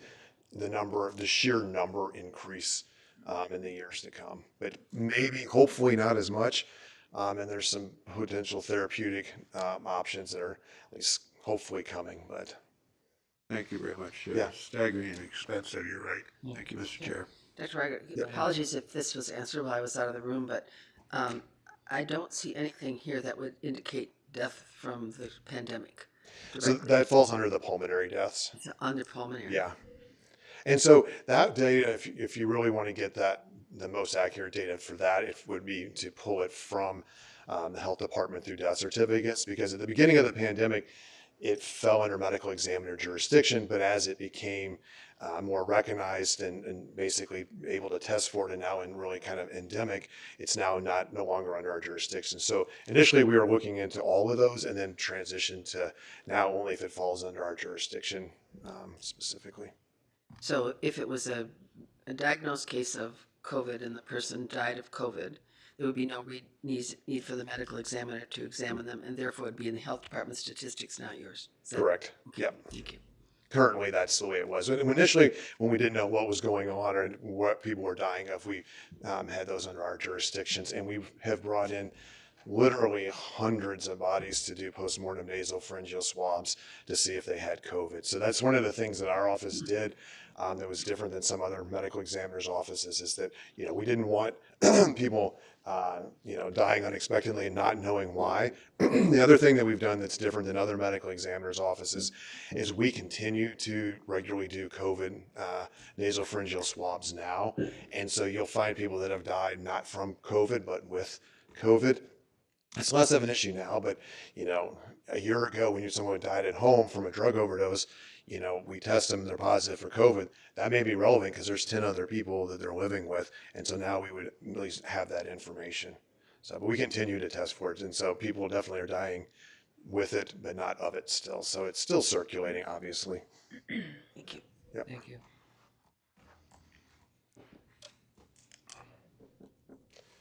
Let's see. Death by age group. And so this is, again, natural deaths, excuse me. The next one's by, this is by age group. Sorry, got behind on my own slides here in front of me. So again, what you're looking at here is basically the older the population and the deaths. That's what you're looking at, people dying from natural diseases. When you start seeing spikes in the, less than 1, 11 to 17, 25 age groups, that's telling you that they're dying of non-natural deaths. Because a 5-year-old doesn't have heart disease. They typically aren't dying of cancer, other sorts of things. So the more you have this skew to that, to the right. In our population here, fortunately, we've been able to expand this and just keep adding. If you look at other graphs from different states, they'll still have that greater than 65, and you'll see these other sort of peaks. So if you really want to look at the sort of at a very, very high level snapshot of the health of the community, see how far it's shifted to that older population. So you don't have those peaks. And so this is the final slide. So this is just an overall view. Number of deaths reported to us was over 2,000 last year. We did 250 postmortem examinations. We went to 251 scenes, signed 579 death certificates, and investigated 1,128 cases. Mr. Chair. Yes. Just to be sure I understand, ME scenes means that the medical examiner went to the scene of the death. Correct. Thank you. And again, we much rather go to scene, be notified than, the dreaded call from the funeral home. Hey, did you know about this injury or this event? So we encourage people to report things to us. And then as a side note, even before the pandemic, socially, more and more deaths are being, people are being cremated, and that's continued to really increase a lot through the pandemic for a lot of different reasons. But we review every one of the cremations permits to sign off, and so every one of those is essentially also a miniature investigation, because obviously if there's something suspicious or non-natural, we wouldn't want to cremate a body without having done a proper examination. So, Mr. Chair. Yes. Final question, just generally, what does the state statute require for you to be involved? What is the... So there's a whole, a number of years ago now, the state statute was actually amended, but there's a specific list. Basically, sudden unexpected deaths is like the highest category for us to, our biggest bucket. The next is anything that's non-natural. So if you fall and break a bone and get sick and die, your regular physician can't sign that death certificate. We have to. So anything that's violent, non-natural, and sudden and unexpected outside the care of a physician. And then other big categories are like work related. A lot of people don't think about that, but in our community, that's their home, but you're also work, right? This is your farm and the people are working on your farm and you fall and you're working at the time, then that would be a working related injury. So that's really the big buckets. Mm-hmm. Thank you. Yeah, we do take it on a case by case basis and they report it to us, and we often have discussions with the families, and we have other techniques that we can do if need be, accommodate families' wishes if there's something that would be against the religion or opposed to an autopsy, for example. So that's really quite a historical change, though, because people used to have a family physician who maybe called and they would sign the death certificate, but we really don't have that anymore. There's still some of that is going on. But if it's not a natural death, so like the cancer-related deaths and all those types of deaths, the typical people getting sick in the hospital, that's signed by their physicians. But more and more of them really do fall under our jurisdiction. Okay, thank you. Do you have any last comments for us? No. Anything that you want Happy to New point Year. out? Happy New Year. No, thanks for taking the time and the interest. It's a great discussion, and I think it's important, and it's really, I'm not kidding when I say it's really an honor to be able to be here for the beginning of 2023, Yes. and then hopefully moving forward, we get a time frame. You'll have the data in a way that you can then Right. help use that to make meaningful decisions through the year. And my understanding is you're coming back with the 2022. Yes, I'm not sure the exact date, but I will. All right, that's fine. I'm recurring. All right. Your business isn't going away. No, it's not.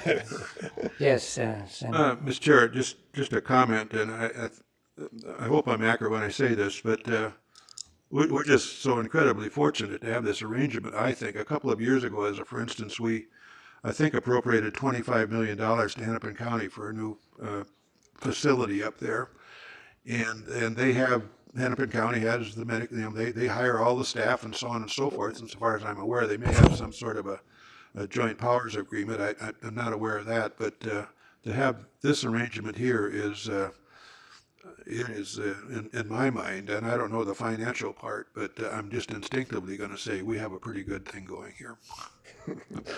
Thank you. Thank you. Any other questions from the commissioners? Thank you very much. Great, thank you. Appreciate that. Denise, you have? Good morning, Chairman of the Board, Commissioners. Commissioner Sanjum, to your point, we are very fortunate. So my role here today, I am Denise Daniels. I'm the Director of Public Health. In full transparency, I am actually standing in for Megan Sheridan this morning. She actually was going to give the overview here today and couldn't be with us in person, but is online in case there are any deeper dive questions that I'm not able to answer. So I just want to thank Megan for that. We do have a very great relationship with our medical examiner's office. Super appreciative of that positive relationship, and we look forward to continuing fostering that relationship.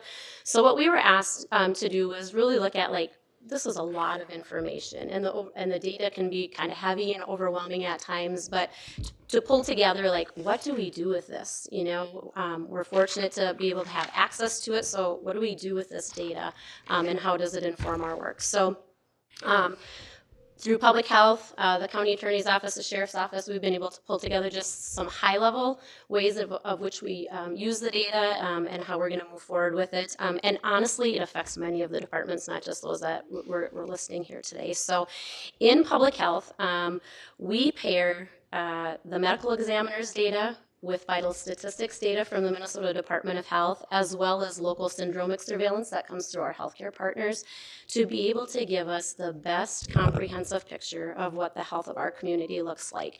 And so some of the ways of which we've used that data, you will find, should be out by the end of this week, we will actually have an updated 2016 through 2020 mortality report that will be posted to the Olmsted County website.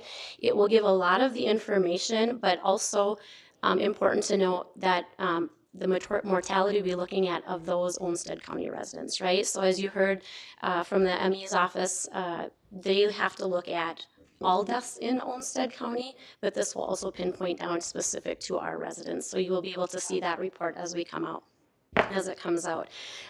We also use the data from the medical examiner's office when we go through our community health needs assessment process. And it is very influential in informing us, again, of what does the status of health in our community look like specific to mortality. So that is information that we use to inform our community about health needs as well. I think it's super important to know, Dr. Reichert already pointed this out, one of the ways that this data has influenced us over the past couple of years is in looking at the steady increase in overdoses in our community.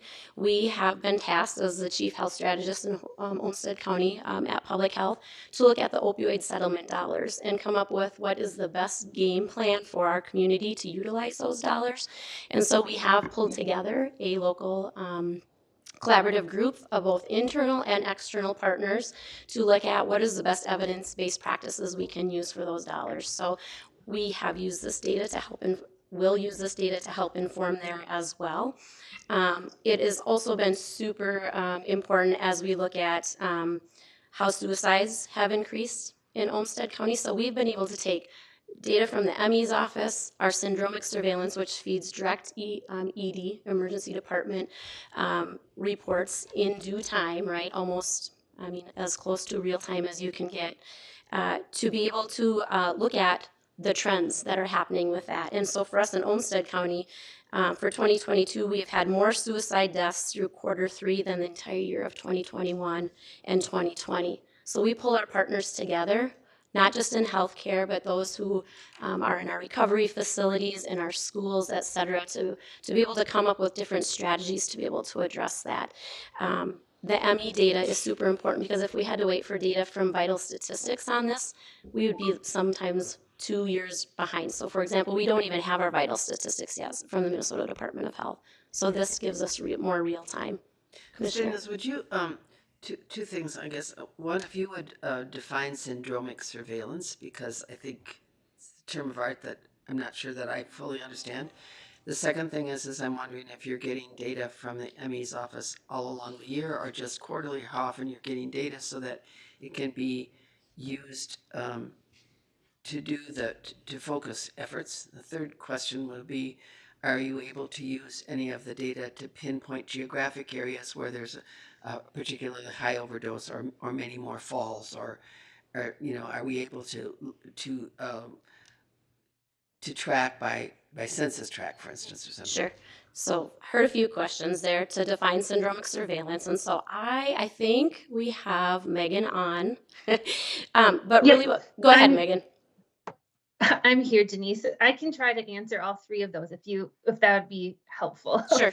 So syndromic surveillance is a system that we get a real field feed of emergency department utilization, specifically across our entire Southeast Minnesota region. So we're able then to set up alerts. So if we are seeing a high uptick in overdoses, or when it was cold out with potential like hypothermia, we're able to see that in real time based on the data. It kind of gets pushed to us through a system. So syndromic surveillance isn't a new concept. A lot of other states have adopted it. Minnesota is actually on kind of the later side. Olmsted County was the pilot county to try syndromic surveillance. And so, and we've been doing it for a year. Just recently, we have been able to expand it to almost the entire Southeast Minnesota region, and working and helping supporting others through our infrastructure funds to support it up in other border counties up in around North Dakota. So it gives us a real look of what's happening and what's coming through our emergency department. The other great feature too is there is basically a live feed of death data coming from death certificates.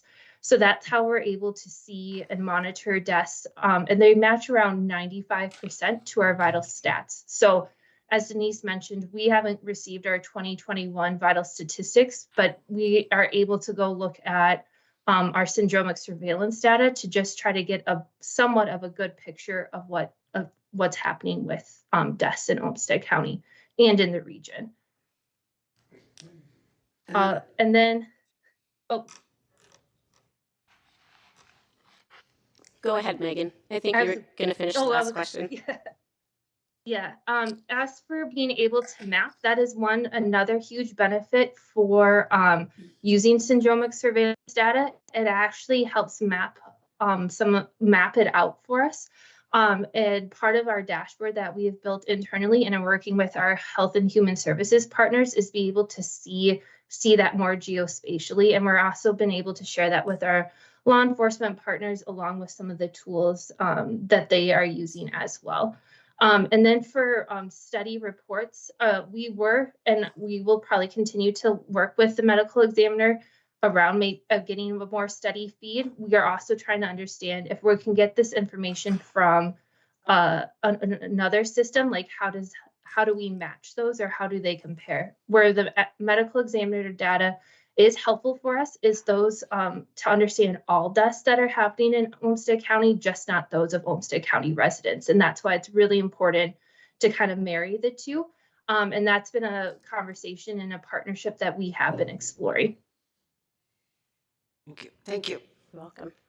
So another way that was already mentioned that we've been using, utilizing the partnership with the medical examiner's office was throughout managing the pandemic with COVID-19. So they were able to help us, as you saw our dashboard, and be able to help us confirm deaths related to COVID as well. And so that was super helpful for us as well. I think Megan had told me COVID-19, to your point of Commissioner Cascaden, of where we see that within deaths, it actually had tied for 10th COVID-19 at one point for us. So did have some significance there in that top 10, unfortunately.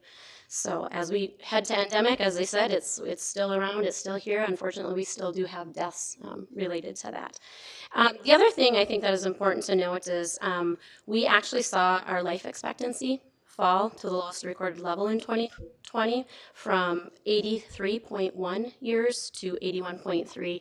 And it speaks volumes to being able to have that data around many of those unintentional deaths, accidental deaths, overdoses, suicides, etc. And so that's something when you look at from a public health viewpoint and looking at population health that we take very seriously and working at how do we prioritize our resources to be able to address some of those situations. Megan talked about the regional approach, the use of this data. We've been able, as we look at building public health infrastructure in new ways, data is one that, and systems sharing of data has been a real issue for us that was illuminated during the pandemic. And so we've been able to use infrastructure grants from the Minnesota Department of Health that were allocated through legislation to be able in Olmsted County to provide that type of support, and the medical examiner's office has been a key piece of helping us to be able to share that data with some of our smaller jurisdictions that just don't have that capacity or those relationships. As we click, can you click to the next slide, Clara? The county attorney's office, I think you've heard throughout how they've been involved. The drug overdose death cases or drug overdoses and those cases as they get prosecuted through the county attorney's office, they have felt that strain, right, and have had to allocate additional resources there. They also work regularly with our law enforcement on drug overdose cases, especially as you heard about those containing fentanyl. And so this data becomes extremely important, and those investigations become a very important part of their work when they're prosecuting or looking into these deaths. One of their 2023 priorities, which I think is fantastic, is they're looking to form a group of Olmsted County residents whose families have been affected from fentanyl and those overdoses, and being willing to contribute to a community impact statement when it comes to sentencing hearings. And so this is for not only those that are of overdose, but just fentanyl cases in general. And so it has put us opioid or fentanyl and the data from there, clearly you can see the effects that it's had in our county attorney's office. I don't know if you have anything additional you want to add to that. Mark Ostrom, Olmsted County Attorney. This really goes to when we're prosecuting, for example, fentanyl sale cases, things like that, to help the court and basically the rest of the community understand the impact that fentanyl has on the overall community.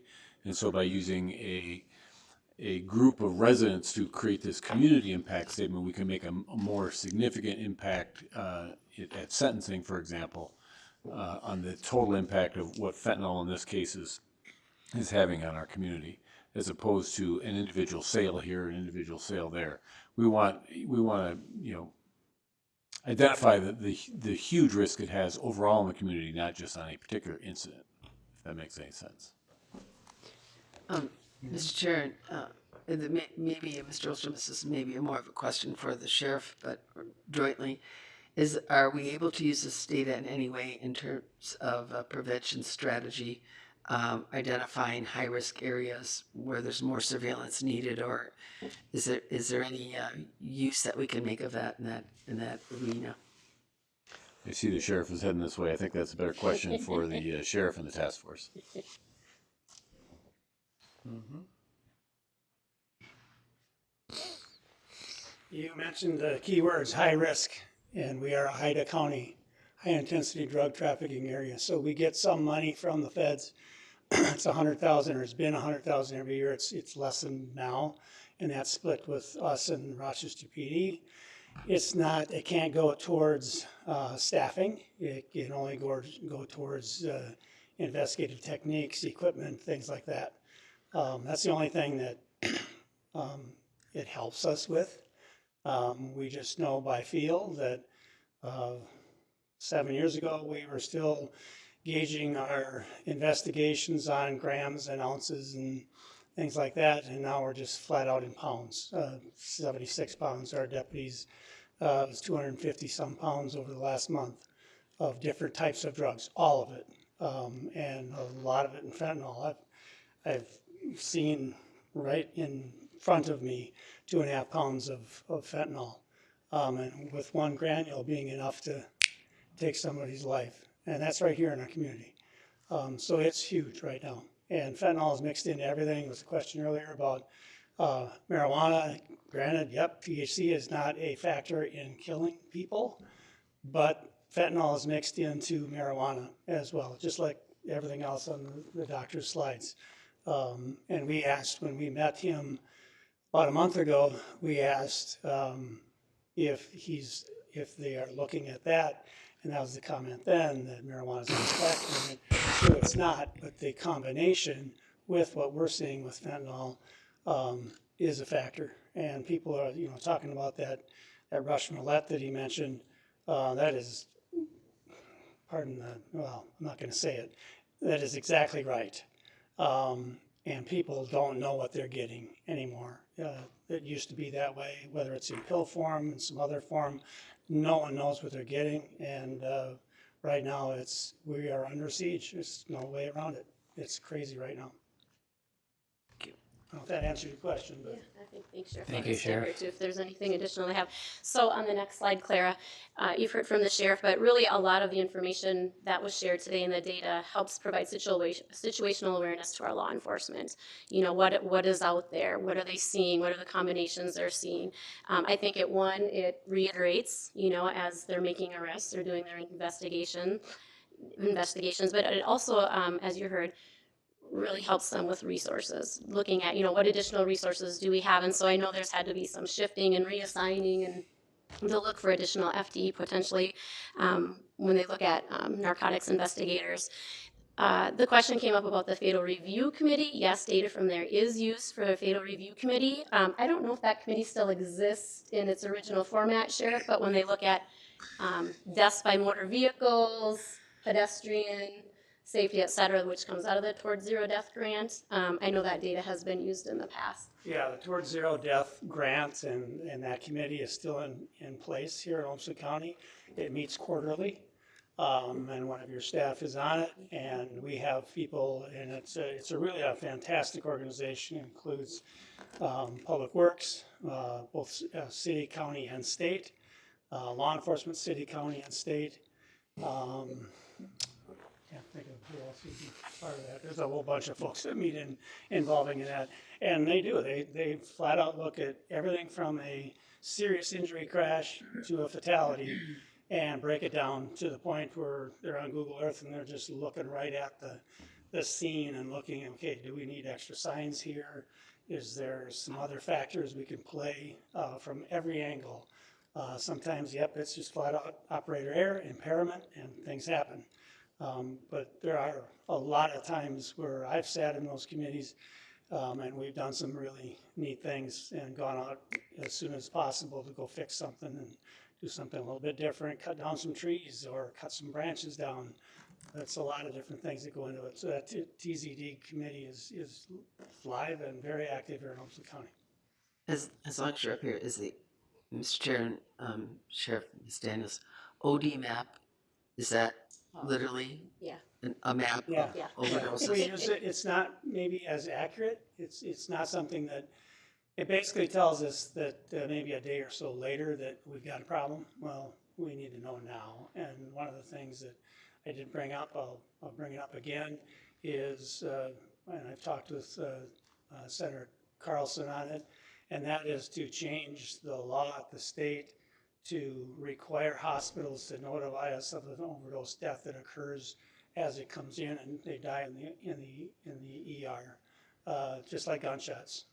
We get that information, it's real time, we can start an investigation. Now, we're not looking at criminalizing people who have addiction issues, that's not the point.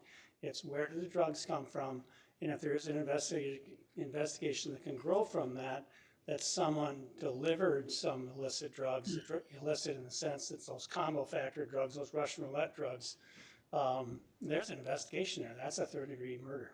And we've talked about that with the county attorney's office. We've got at least one case, maybe two on the docket right now related to that. But we don't find those things out. It goes to the state, comes back to public health. By that time, it's way too late to start any kind of investigation. So that's a little loophole that I'm hoping we can get something done. It doesn't happen in the state this year. Hopefully in the future it will, because we've got to do something to try to do more to deter.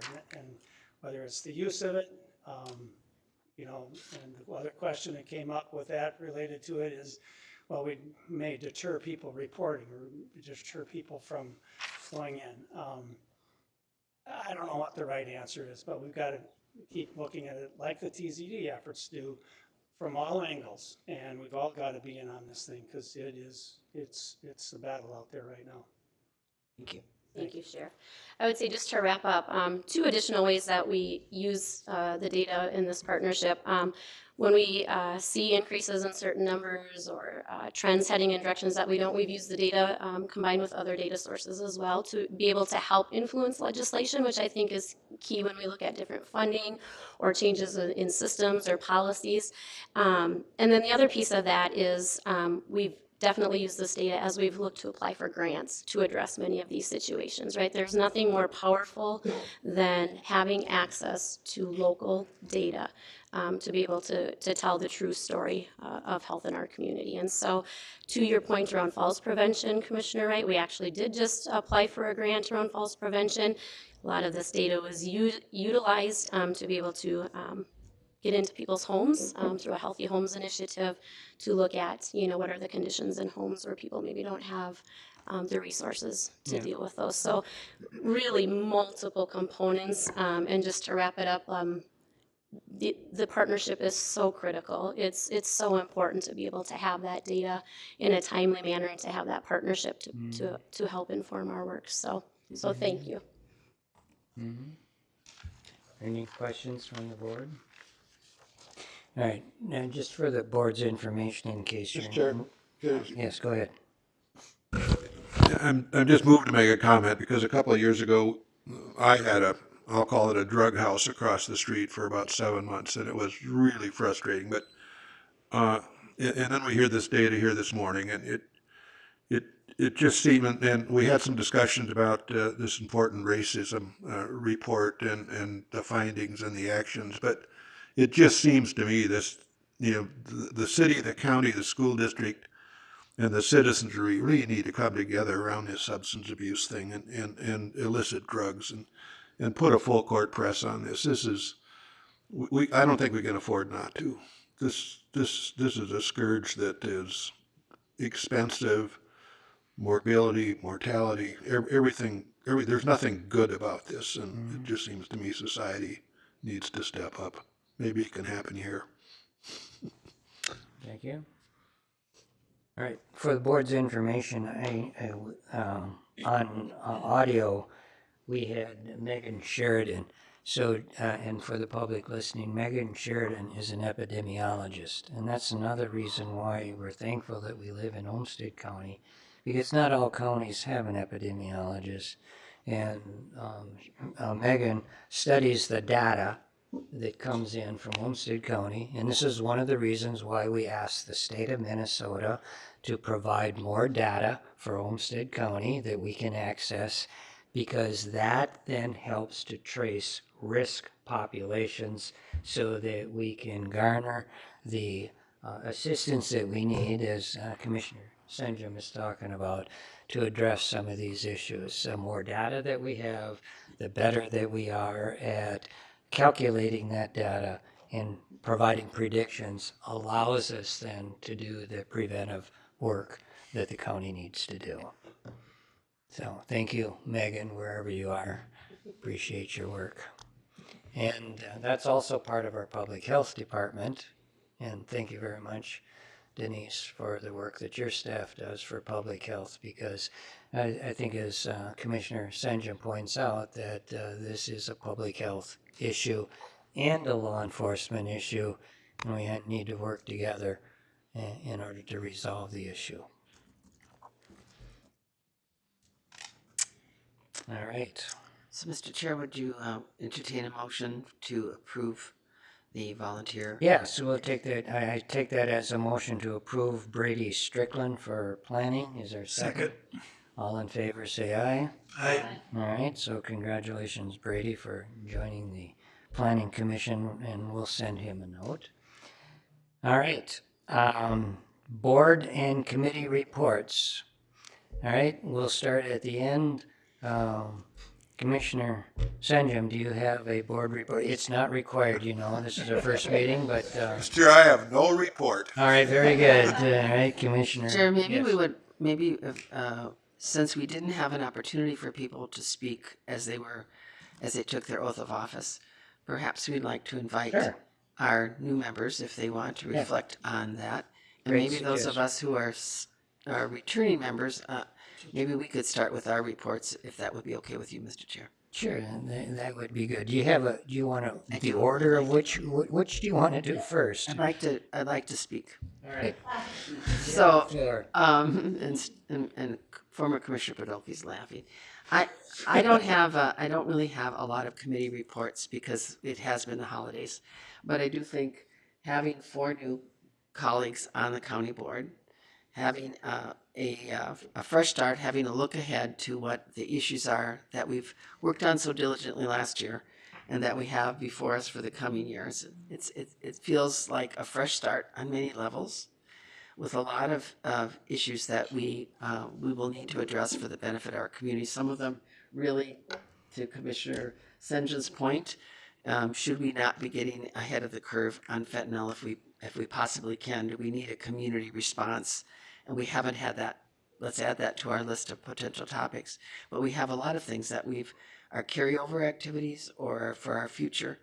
And as we look to our role as commissioners, as representing our residents into the dialogue about what public services they need and want, it is a great opportunity. And we are coming out of 3 years of really challenging times because of the pandemic, now endemic, and we have a lot of things to do in relationship to communicating to the legislature the role that counties play in the delivery of services that they decide, including their funding.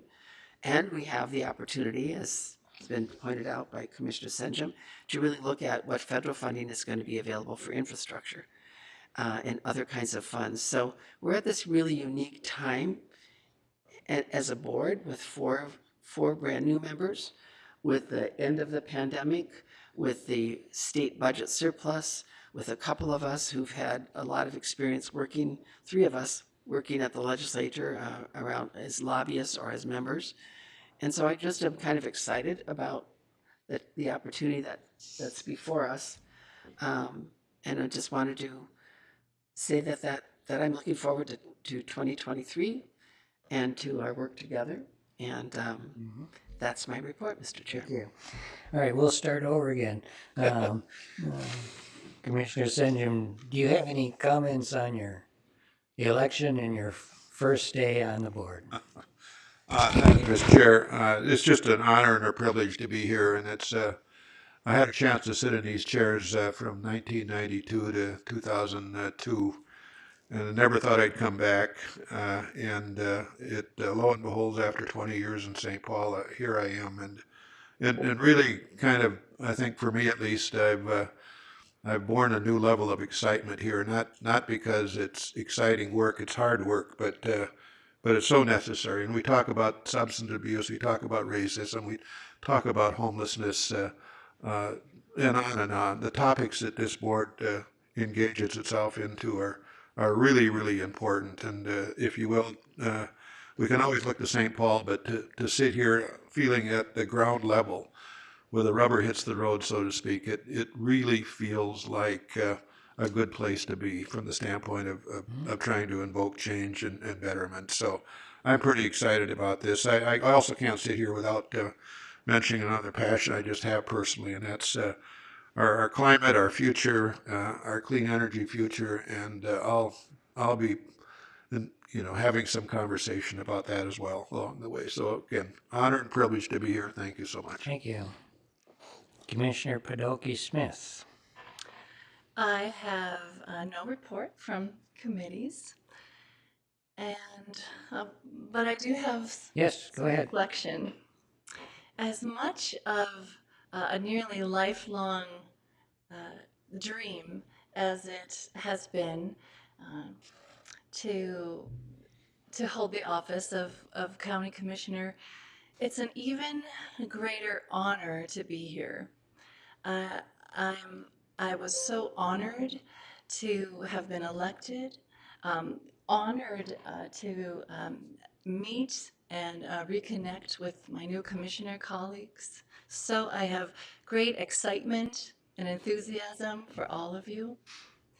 It has been an honor settling into the county and getting to know the county staff and beginning to do our work together. So thank you all for your service, for your welcome, and for your commitment to this work. So much of what was covered today in presentations was compelling, grim, and important, incredibly important, that we're honest about what goes on, about the conditions, and what we can do about them. So in many ways, I appreciate the courage that everyone here shows to face all of this information honestly and proactively and with great dedication. So thanks to everyone. Thank you. We'll go to the other end of the dais. Commissioner Rossman. Thank you, Mr. Chairman. I do not have any reports out from committee, but appreciate the opportunity to say a few words on this first full board meeting that we are participating in. It truly is a privilege to be serving in this capacity.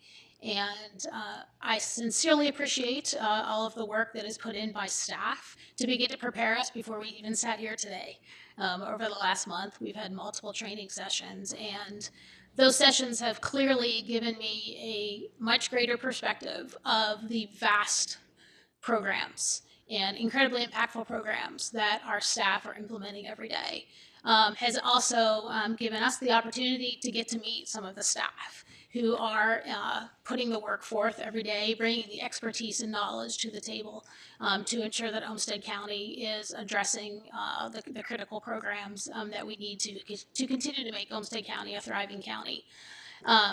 Clearly, I have a lot to learn, and thank all of you for the time that you will be spending over the next really months and year to continue to bring us the information we need to do a great job and impact the critical issues that were put forth in front of us today. Really appreciate that 2022-23 overview. I think it really set the stage. Gave us some more knowledge about the things that we will be addressing in 23 and the many challenges ahead of us. But again, honored to be here and look forward to working with all of you. Thank you. Commissioner Mueller. Thank you, Mr. Chairman. As most of you know, I'm not a very good speaker, but I'm humbled to have been elected to this position. I'm looking forward to making decisions with the colleagues here. Staff has really helped me out getting my feet on the ground, and there's a lot to learn, and I'm really looking forward to it. Thank you. Thank you. Commissioner Tyne. I wasn't prepared for anything. I'd like to thank you guys for voting me off of being chairperson. Forward to resuming personal life, and look forward to working with my new colleagues on the board. Thank you. Thank you. And I had my opportunity. It's on video. You can review that anytime you want. Appreciate that. On loop. If there is no other business, I will entertain a motion to adjourn. So moved. Second. Motion and a second to adjourn. The first meeting of 2023 is adjourned. Where's the hammer? He made it.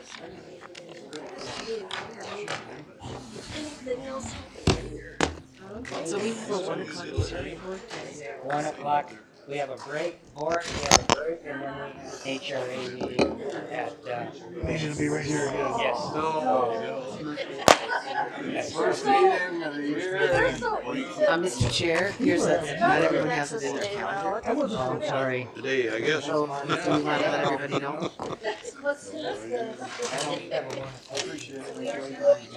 Return a favor, see you in a couple of weeks. Yep, take care. Yep. Oh, thank you. Did you know that we have a one-touch rule? I heard my... 15 seconds of fame.